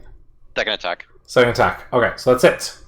That is it for that one. Now the next one is like 1, 2, 3, 4, and it's gonna go to attack you as well, Mr. Craig, for a 19 to hit. That's a miss. And a second attack. Oh! It as well, just you dodge underneath it, and it slams down its sword, and it breaks its weapon as well. So both these ones have no weapons, so I will put little markers on them. Those two are unarmed. And that is the end of their turns. Top of the round to you, Mr. Kishatar. Well, I will drop my glaive at this point, or I'll stow it, and grab my great club and strike at the skeleton here, because he's flat-footed to me. Two-handed great club. Oh, nice. 29. Okay. +2 for flat-footed, right? Yep. It doesn't come up for some reason. Yeah, it doesn't work. I don't know why, but that's 31. So that critical damage, right? 20 points. On which one here? On this one here? On the one that's, yeah. Oh yeah, that one just you smash the thing as it falls over dead. Okay.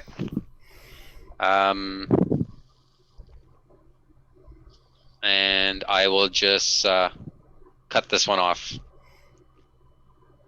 Because I don't think, I don't have reach with the club to, it doesn't have reach. So, that's good. Okay. Third action. Go ahead. No, that was it. Oh, that was your third action. Sorry, move. Yeah. Perfecto. What was it? I had to get the weapon ready, right, as a move, as a first attack, so. Because you have to ready a weapon as an action, right? Yeah. Because I switched weapons, so. Oh, yeah. If you switch weapons, yes. Yeah. Okay, so then it is this guy's turn over here. He is going to see all these people. He's still swarming this guy in front of him. So he's going to make a claw attack at you now because his weapon is destroyed. For a 16 to hit. Trying to hit me? Yeah. Oh, yeah, he misses. And he's going to make a second swing at you. That's also a miss. And he's dumb, and he's a thing, so he just keeps swinging at you. Oh, not 20. Third strike for the critical damage. For a Oh. That's trouble. Oh. he just smacks you right between the eyes with a fucking claw fist. Indeed. Like fucking hard. Like he just smack. Like the first two, you're kind of like joking because how pathetic these things are, and then you kind of get caught off guard with one strike right to your face as it smacks you Fucking right. max damage. Yeah, that was max damage. Sorry, guys. Jesus. It's all good. The Army of Darkness moment here. I know, right?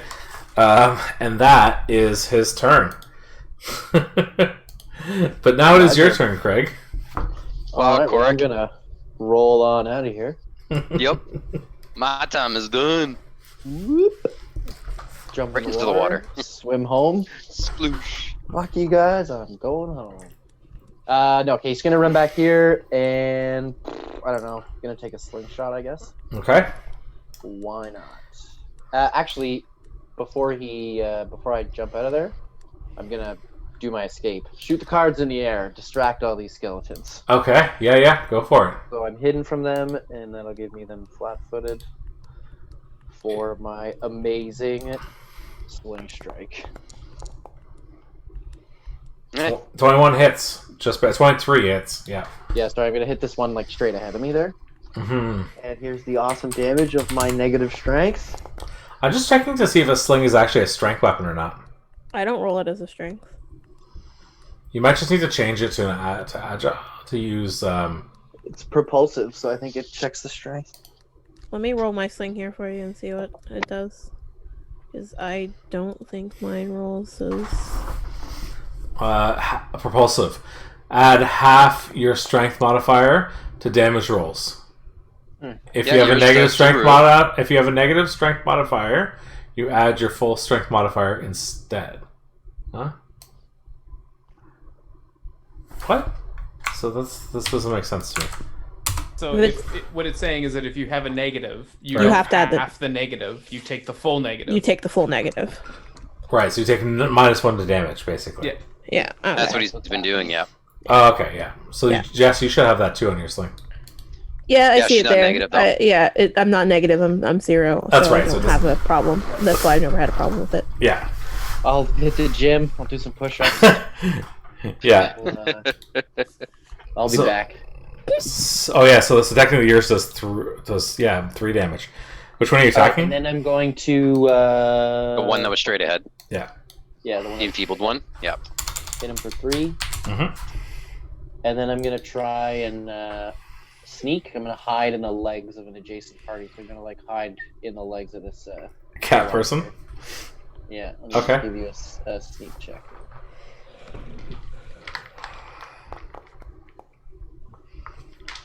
Okay, I mean, these are dumb skeletons, so you think you're pretty well hidden from them, but you never know. Sweet.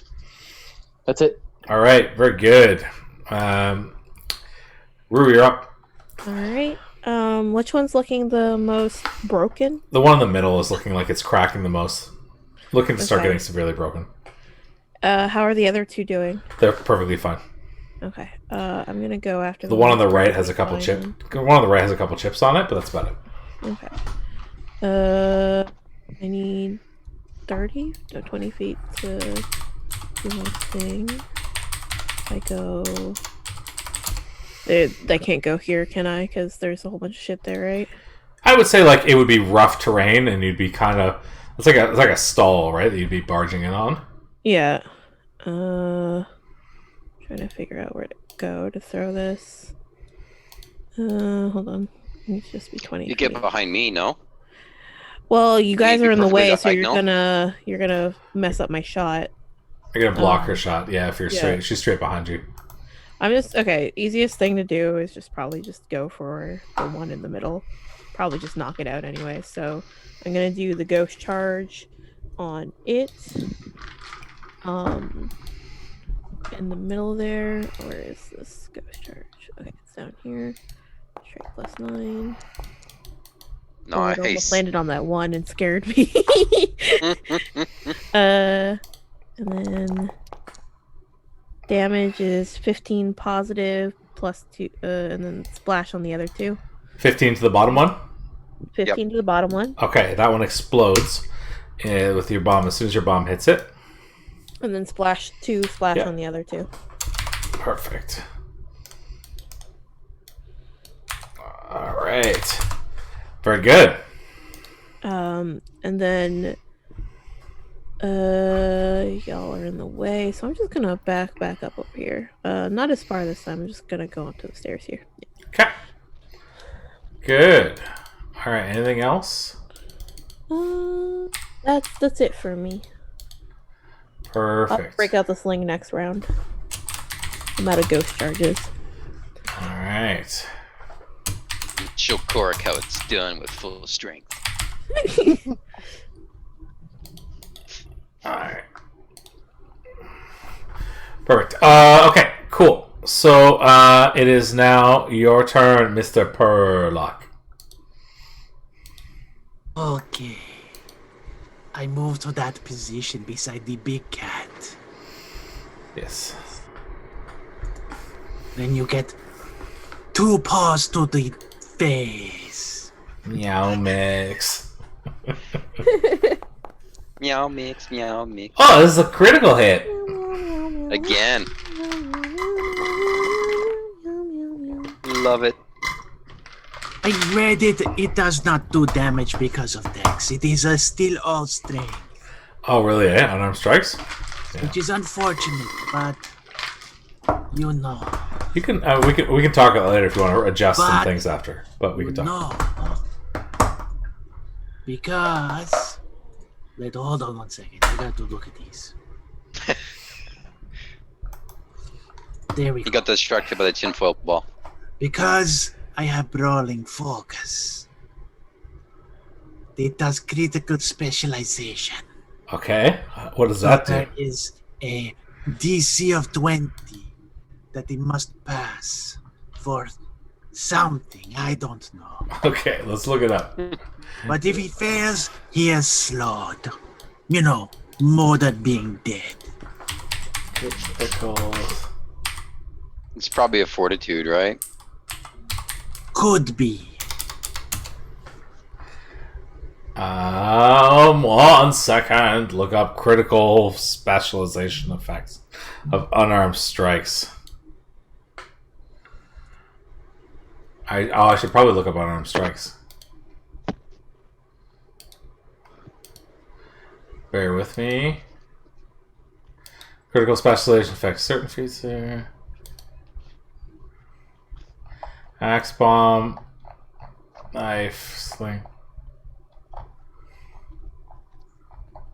Why do they have unarmed on the fucking brawling? I guess. Yeah, I think this is brawling. So target must succeed at fortitude save or be slowed by 1 turn. So he needs to make a fortitude save 20. of Oh, 18. He fails. Oh, that is too bad. Now he is slowed 1. However, I am not finished. Oh.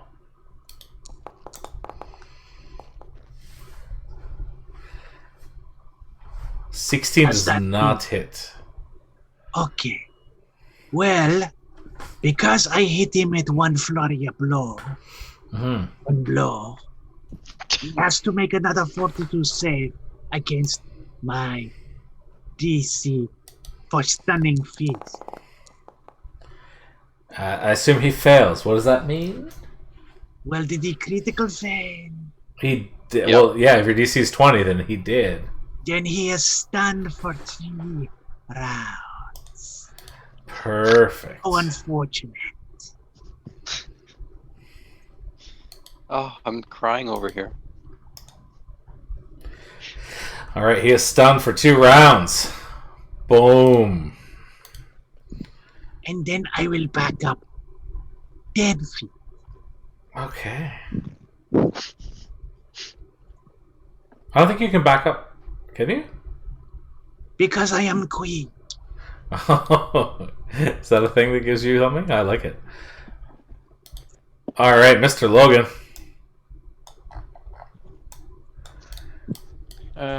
He's been waiting so long for this. Right? Come on, I want to heal everybody. 3 action heal. Everybody gets 20, and then they take 20 points of positive damage. All right. Hell yeah. Yep. You see this rippling current of energy flail through and hit both of the skeletons left. And you just see like half their armor and their bones start to decay. And they're all just like barely standing. Numb, but they're still up. But they took a fuck ton of damage. Great. Because it was my 3-action version, I'm done. Very well. Wow. It's a lot of damage. So now this skeleton That's here a shit ton. is gonna And make it heals everybody. is gonna make some attacks on you. Yeah, so you heal for that, Craig, too? Yeah, okay. Yep. He's gonna make a claw attack on you. For 18 on you, Kishitar. Miss. But he is stunned. Oh, he is stunned. That is the stunned one, is it not? Yeah, he's stunned. He loses an action. He goes back to stunned 1, though. Remember, he was stunned 3 as he critically failed. Oh, that's right. No, he was... I don't think they stack that way. No, it says in the thing. Oh, stunned 3, not 2? Yeah. Okay, now he's stunned 2, because that's the end of his turn. 2 more rounds where he can't do anything, which is fucking ridiculous. I think Stunning feast. the stun is you lose that many actions, right? That was... So the stunned... Let me just read what stun says. Maybe that is what it is. Kind of makes sense. You lose an entire round, right? Yeah, okay, so that's what it is. So now he's back to just being slowed. It is not a good day for you. He loses all 3 of his actions, but now it is on your turn. Ian, you're up. Well then, I will great club this motherfucker. Yep. Oh, you have your great club, that's right. Very good. Oh man, that looked like I hit a natural 20. 23 hits. Yes. Perfect. Mush. He's 25. Yeah. 13 points of damage as you smash into this thing. Smash to pieces. Gone. Step. Yeah.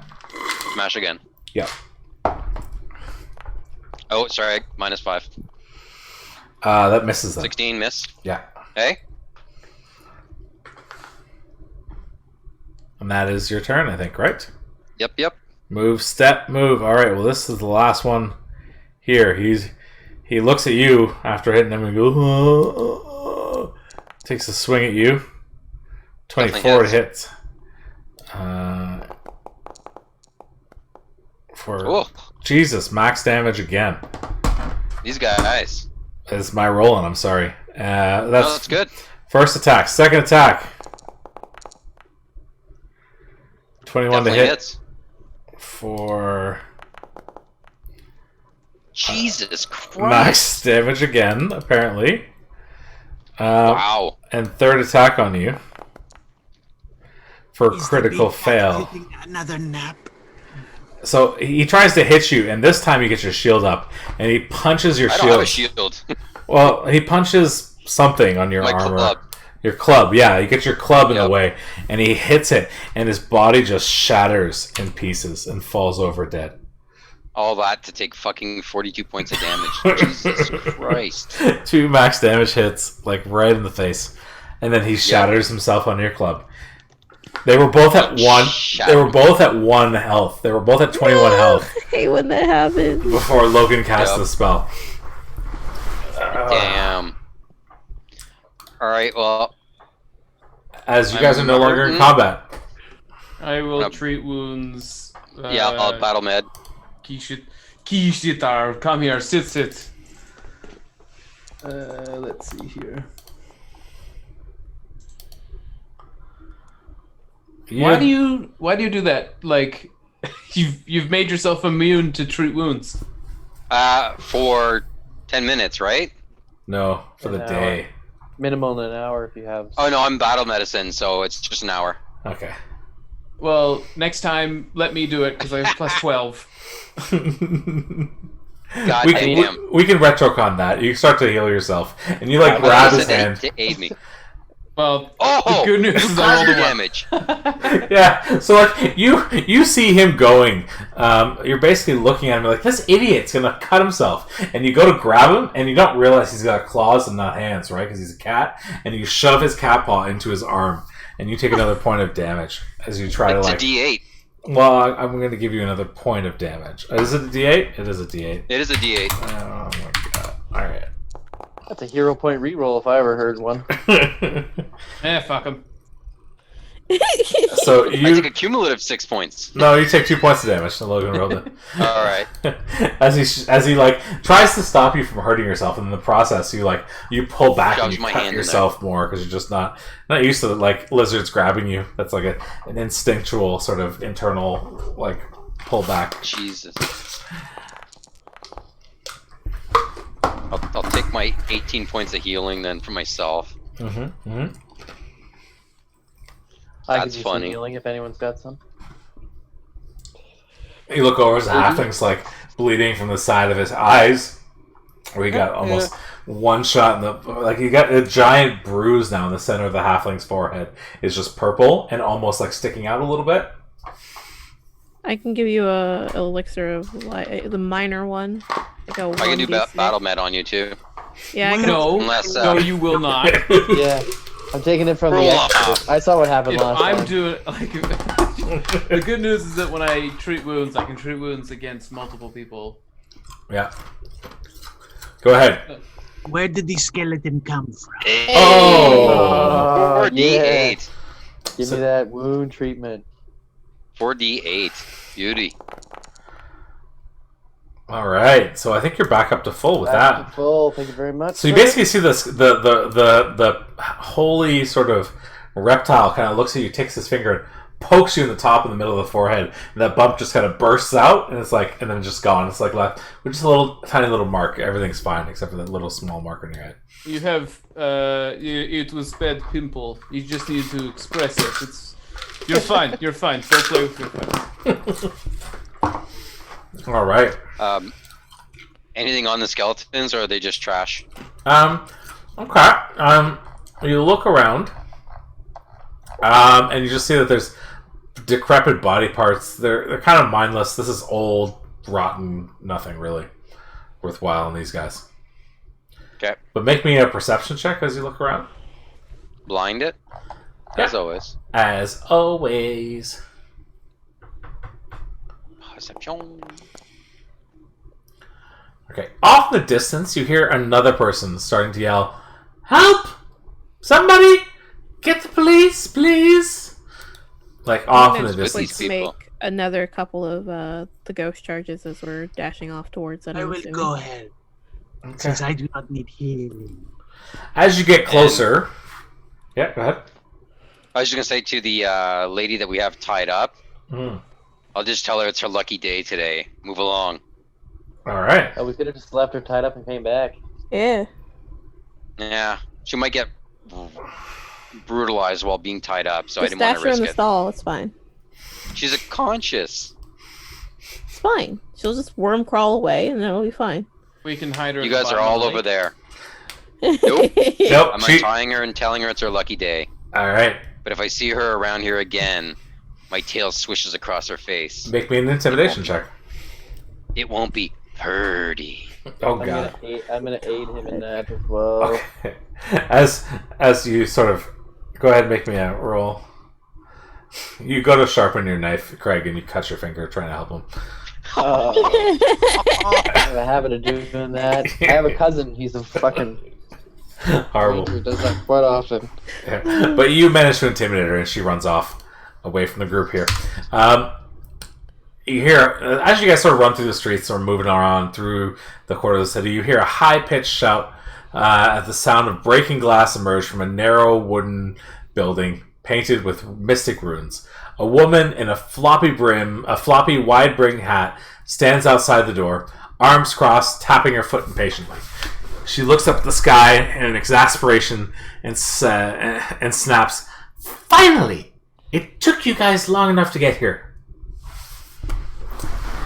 You look at her, and you see, like, inside the house is locked. The the young apprentice exclaims that Marin, explains that there's someone in her house who's locked the door and barricaded himself in and won't leave. Who is he? I'm not coming out! You hear a crash inside. Go away! Is the door locked? Door is locked shut, yeah. Don't touch the door! I'll kill him! Jeez. It's a town full of Sounds crazy like a people. goblin. No, it sounds like a younger human, maybe? Hard to tell from based on the accent, but human inside. Well, they like goblins. Is there any other way in the house? There's just that door. There are windows up high. He goes, don't come in! I'll burn the place down! Oh, please. Does he have hostages? I'll burn the place down! With This what? is like a fire. I'm a magic person. I can do it. Can we ask the woman, like, who is the person that she says that's unlawfully barred in her home? I am an evoker. My name is Marlon Pormuff. And I have no idea why this gentleman is in my house. If you could please... Was he a patron? No, he's not a patron of mine. This is my private residence. Oh, this isn't a storefront. Yes. Eugene, like, don't talk to that woman. She's crazy. She's a murderer. I have some climbing equipment. We might be able to get up to that window. Sneak in. Well, we can definitely do a distraction from the front. Hmm. You go If you talk to wanna him at climb the. in. You go talk to him at the front door, and I'll sneak in the window. Yep. Nope. Who I'll just- did you murder? She murdered my master. And who is he? My master, if she doesn't release Kremlin, his name, then she's murdered him, or kidnapped him, or something. I know it's her fault. His name is Kemelinus. K-E-M. Kem and Ellis.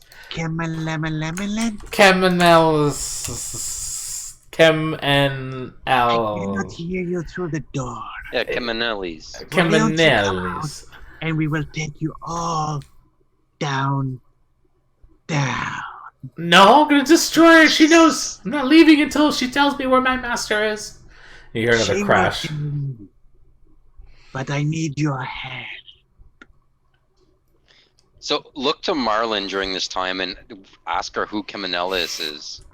Does she look like she knows? Can I insight her? Yeah, she looks and she goes, Kemenellis. I mean, it sounds like a name I would have known from a brief time together at the Arcanum. I mean, I could just blast the door down and just take care of this, but this is your sort of thing, isn't it? It's your job, really. So Yes. maybe preventing him from roasting my old workshop. Are you wearing pants? She's wearing a dress. That's the Well, she's creepiest, obviously innocent then. creepiest motherfucking face right now. When you ask me that question,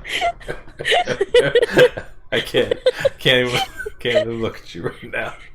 Can't even do it. She is not wearing pants. She's wearing a dress. Well, I must insist that you both come with us. Oh, he. All right, guys. Well, I'm gonna give it a 3 here, and I'm gonna bust the door down. All right, he goes, I'm going to burn the place down. I'll blow it all up if you touch the door. I can hear you. Are you trying to sneak in, by the way, through the window while Yeah, this is I'm going trying to on? sneak through the window. Make me an athletics check.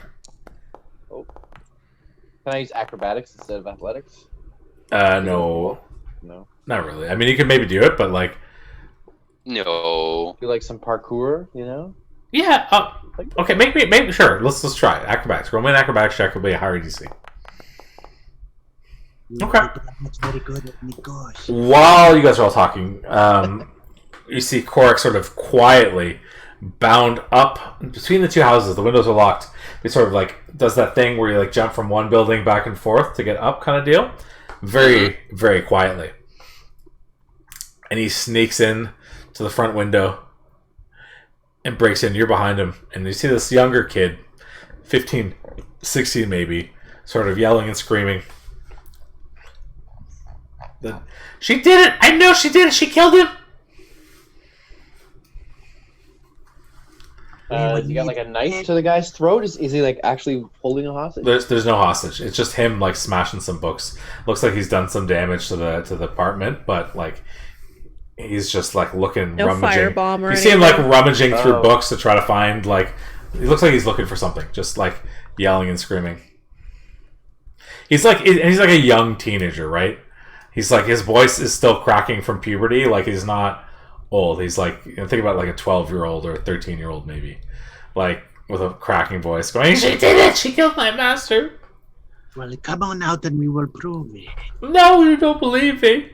I know in my heart that she's responsible. Well, how can I believe you when you won't let me believe you? I'm gonna hit the villains where it hurts. I'm gonna take out her workshop. I'm gonna find evidence about her. You'll see. But you want to find evidence if you burn down the workshop. Don't make me burn it down, man. You're not making sense. Make me a diplomacy I'll try check to see if you can try to calm him down. Let me ask you, are you wearing pants? He's immediately on edge, and there's nothing you can do to stop that. He's on edge. Yes, he is. Make me a diplomacy check. Blind, please. Can we just aid him in this? Yeah, you The can do it command would be good from as well. there. Logan, to go. Get the You gonna aid, not Gills? diplomacy. I'm not great with diplomacy. I got good intimidation, but Make it blind, Tristan. Okay. Just that way, when I tell you what happens, you're not like, "Oh, I know I failed." You could be thinking like, "Maybe I passed and I just didn't get anything." The boy starts to sulk and starts to open the door. Meanwhile, from behind him, he unlatches the door. You take that moment to restrain him from behind Cork as he does. The door opens. Cork is holding the boy by the arms. He goes, "Ow! Please." I guess you'll be doing lots of squealing later in the jail cell, boy. No, I didn't. Yeah, I guess like tie him up and let's like. But she's talk a to him for killer. second. Seems to be talking about a murder. Who's he pointing to? She's Who's what? the killer? The woman outside. So there's a woman outside, the owner of the shop. Oh, somebody grab that person and tie her up too. That is what I would- Everybody's coming downtown. Yeah, does anybody have the learned guard savant background, by the way? What? It's one of the backgrounds you can choose from this adventure. Learned no, guard I'm a bounty savant. hunter. I picked the undercover one from the Ivy District, whatever it's called. Okay. I just picked guard. Do you want to be a lone guard? A learned? Yeah, whatever. He is the only guard here. I'm a tinkerer. A learned guard savant background. That's the background. What does that mean? So it's just a slightly different background than guard that's specific to this campaign. Okay. And it gives you... Hold on, I'll look it up for you. I suppose I could pull up the Edgewatch book. Yeah, it's in the player guide, I think.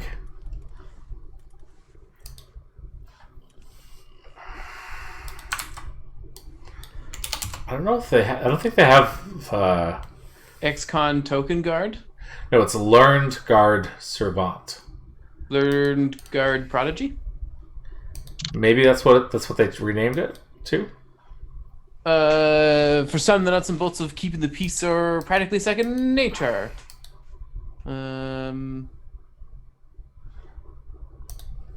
Yeah, sure, works for me. I mean, I can keep pretty much everything that I got. I'm trained in my choice of Arcana or Occultism, as well as Legal Lore, +1 Circumstance.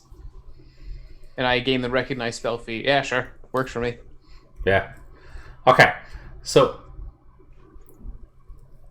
he trusts you, and he sort of starts to calm down, and he starts to explain that his master went missing, and he knew that she was related to this person. He knows in his heart that it's her. He trusts you, but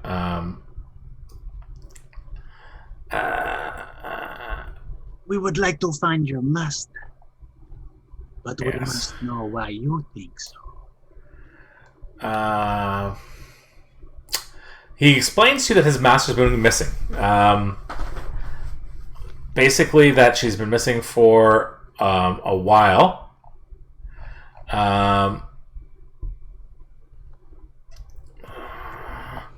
He's concerned for his master. If the agents, he wants you to file a missing persons check. Then, if you won't do it, file missing persons, and I'll give up on my siege, and I will apologize for the wreckage, and I will pay for my damages. Madam, is that satisfactory? I guess just take him out of here, please. I don't trust her. There we go. You get to keep your pants. As you shoo him away. Shake him down. You bring him back to the district, or do you guys let him go? He doesn't have any money on him. He's got nothing. Yeah, let him go. He's just a kid. As long, yeah. Oh, he's given us his word that he'll just stop this, so we'll We file a should person's report, probably missing persons. get He some didn't really information do on where we anything can either. find him, so in case we have information for him, right? Yeah, for sure. Well, we need information. Like Here. when... This is what he looks like, just to give you an idea. Oh, we drowned him. He looks like he's already been drowned. Yeah. Looks like Ian with hair. Thank you. All right. So, as you guys sort of bring him around and you get through, you decide to start slowly making your way back to the precinct, having done your lap of the city. You see other exhibits. There's the grave raker, the gyroscopic towers, and like other things that the Radiant Festival has attracted. There's hundreds of small scale entertainers who rent space by the hour, performing different trades. One distraction is sort of the night's marveling menagerie. So there's even a small zoo here. At the door, though, when you get back from your thing, you see Olo waiting for you. Hello. I just got word that the menagerie, the animals have escaped and are rampaging the city, terrorizing not only the zoo visitors, but the surrounding business. Can you please handle this quickly? But it's donut time. We don't have time. They're rampaging now. But donut time. My jangle purse is empty, it seems. Are we just going to straight up ignore the undead that walked out of the sewer? They Oh, do we're going that to bring here. that up. Well, we were going to discuss that over donuts. Well, I did ask about it, but nothing happened. He goes, "You have some time, but go make your way to the things. I can't figure out an accent for this guy. He may be Texas, he may be Scottish Irish. We don't know." That makes them all the more sus. Mm-hmm. So what did he say? It was a menage a what? There's a menagerie. There's a menagerie. The Knight's Marvelous Menagerie is a small zoo. There are sort of rare and magical and mundane creatures in there, and the creatures have escaped. And are terrorizing not only zoo visitors, but the surrounding businesses. All right. You think there would be other guards around here? We could have a fucking donut break, but no. We came You back guys, too soon. you That's guys can the have key. some time to discuss before you head off to this, though. We'll say we can Okay, rectify. so Let's get this done, and then we can settle down for the night and discuss everything we need to do. I guess just get it out of the way. might want to do this after then, because there's a lot of different things in here. Oh fuck! It's Yeah. an entire menagerie of escaped animals. Oh god. Go taste one. I mean, let's go capture. Mm-hmm. So file the missing persons report for Camanellis. Yeah, Perfect. let's do that. I'll sit down and have a donut as I'm tinkering around with my stuff, making sure I have more things for this menagerie thing. I probably should. How do those Tanglefoot bags work? I might You need should some look of at those. them. I should. Boy. Okay. And what did we know about the skeletons coming out of the ground? I mean, that seems, as Prologue said, a little odd. So you can piece together by asking the different guards around that that basically again, an earthquake nearly destroyed the district decades ago, right? And ever since then, haunted spirits of people who died in the area or died in the catastrophe have been there. The city's apparently responded to it for the Radiant Festival in increasing vigor by posting more guards in this district. Yeah. It's just increasingly common. That just undead are just rising up from the ground. Yeah, in this area after an earthquake. Okay. They don't know why. A lot of them, like the ones that you fought, look like guards of the era. Trapped in a collapsed chamber. And their weapons were too rusted to really, that's why they kind of fell apart when they fought with them. But they're still deadly. But outside of that, that's all the information you kind of have at this moment. Something to follow up, though, for sure. And based on that, we'll kind of call it at this point, I think. And we will start our next week with the menagerie, the Knight's Marvelous Menagerie, and it's a large amount of escaped animals. There we go. Cool. Awesome. Sounds good. So how was this one so far? How is it? I like that there was like constantly something going on, like we're just walking around the town and like literally the town's falling apart as we. Yeah, it's pretty much it, right? It's like putting out fires everywhere you go. Okay. I'm kind of into it. Okay. Yeah. All right. I agree. I think it should be interesting. Like, I was reading a lot about the story and stuff, and it's pretty cool, and it gets pretty crazy, like, halfway through, so it should be interesting. Cool. Excellent. There's a lot of content, so it's good. So this is like, I'm excited about this. And I've tweaked a bunch of the stuff, so some of the stuff may hit harder because I've kind of adjusted it to your level. But so far, so good with the hitting hard. Well, they hit. Yeah, well, I've also rolled like a lot of crits and max damage hits. You've been rolling like amazing, which is This is not me. You know me. I don't roll well. Stop it. I know. It's true. Stop it. It's the Foundry. Yeah, it likes me better than you guys. Very well. So we'll probably the XP curve will slow off when we get into this, and it will kick back into normal speed as we catch up with the story kind of deal. I just need level 5 so I can make. We're doing milestones, but yeah, I will catch you guys up. Just get me that level 5, and I don't care. That's all I need, man. I just need to be able to make those bigger health potions at this point. God. Oh my god, I love it. Oh Jesus. Oh my god, how many emails? It's like the nun. Oh yeah. Well, no, I mean look at Tristan's. What I mean. Oh, I love it. Took me off guard the moment I joined call. I was like, I'm just gonna mute here for a moment and process this. All right, well, have a good night, guys. You too. Okay, Cheers. we'll catch you next time. Cheers. Take care, everybody. See you guys. Hope Take it was care. good. Good night. What app are you using? Are you using Camp Studio, Tristan, or? I'm not using the Snap camera. Oh, Snapcam. Yeah. Okay, that's what I have to. That's pretty good. So I'm using this as lobby filter. I like it. Do I have that lobby? Well, you know when I'm just talking. Yeah. But it's good. I think it's pretty cool. Yeah, it is. I was looking for something because I couldn't find a helmet, like a hat piece. Yeah.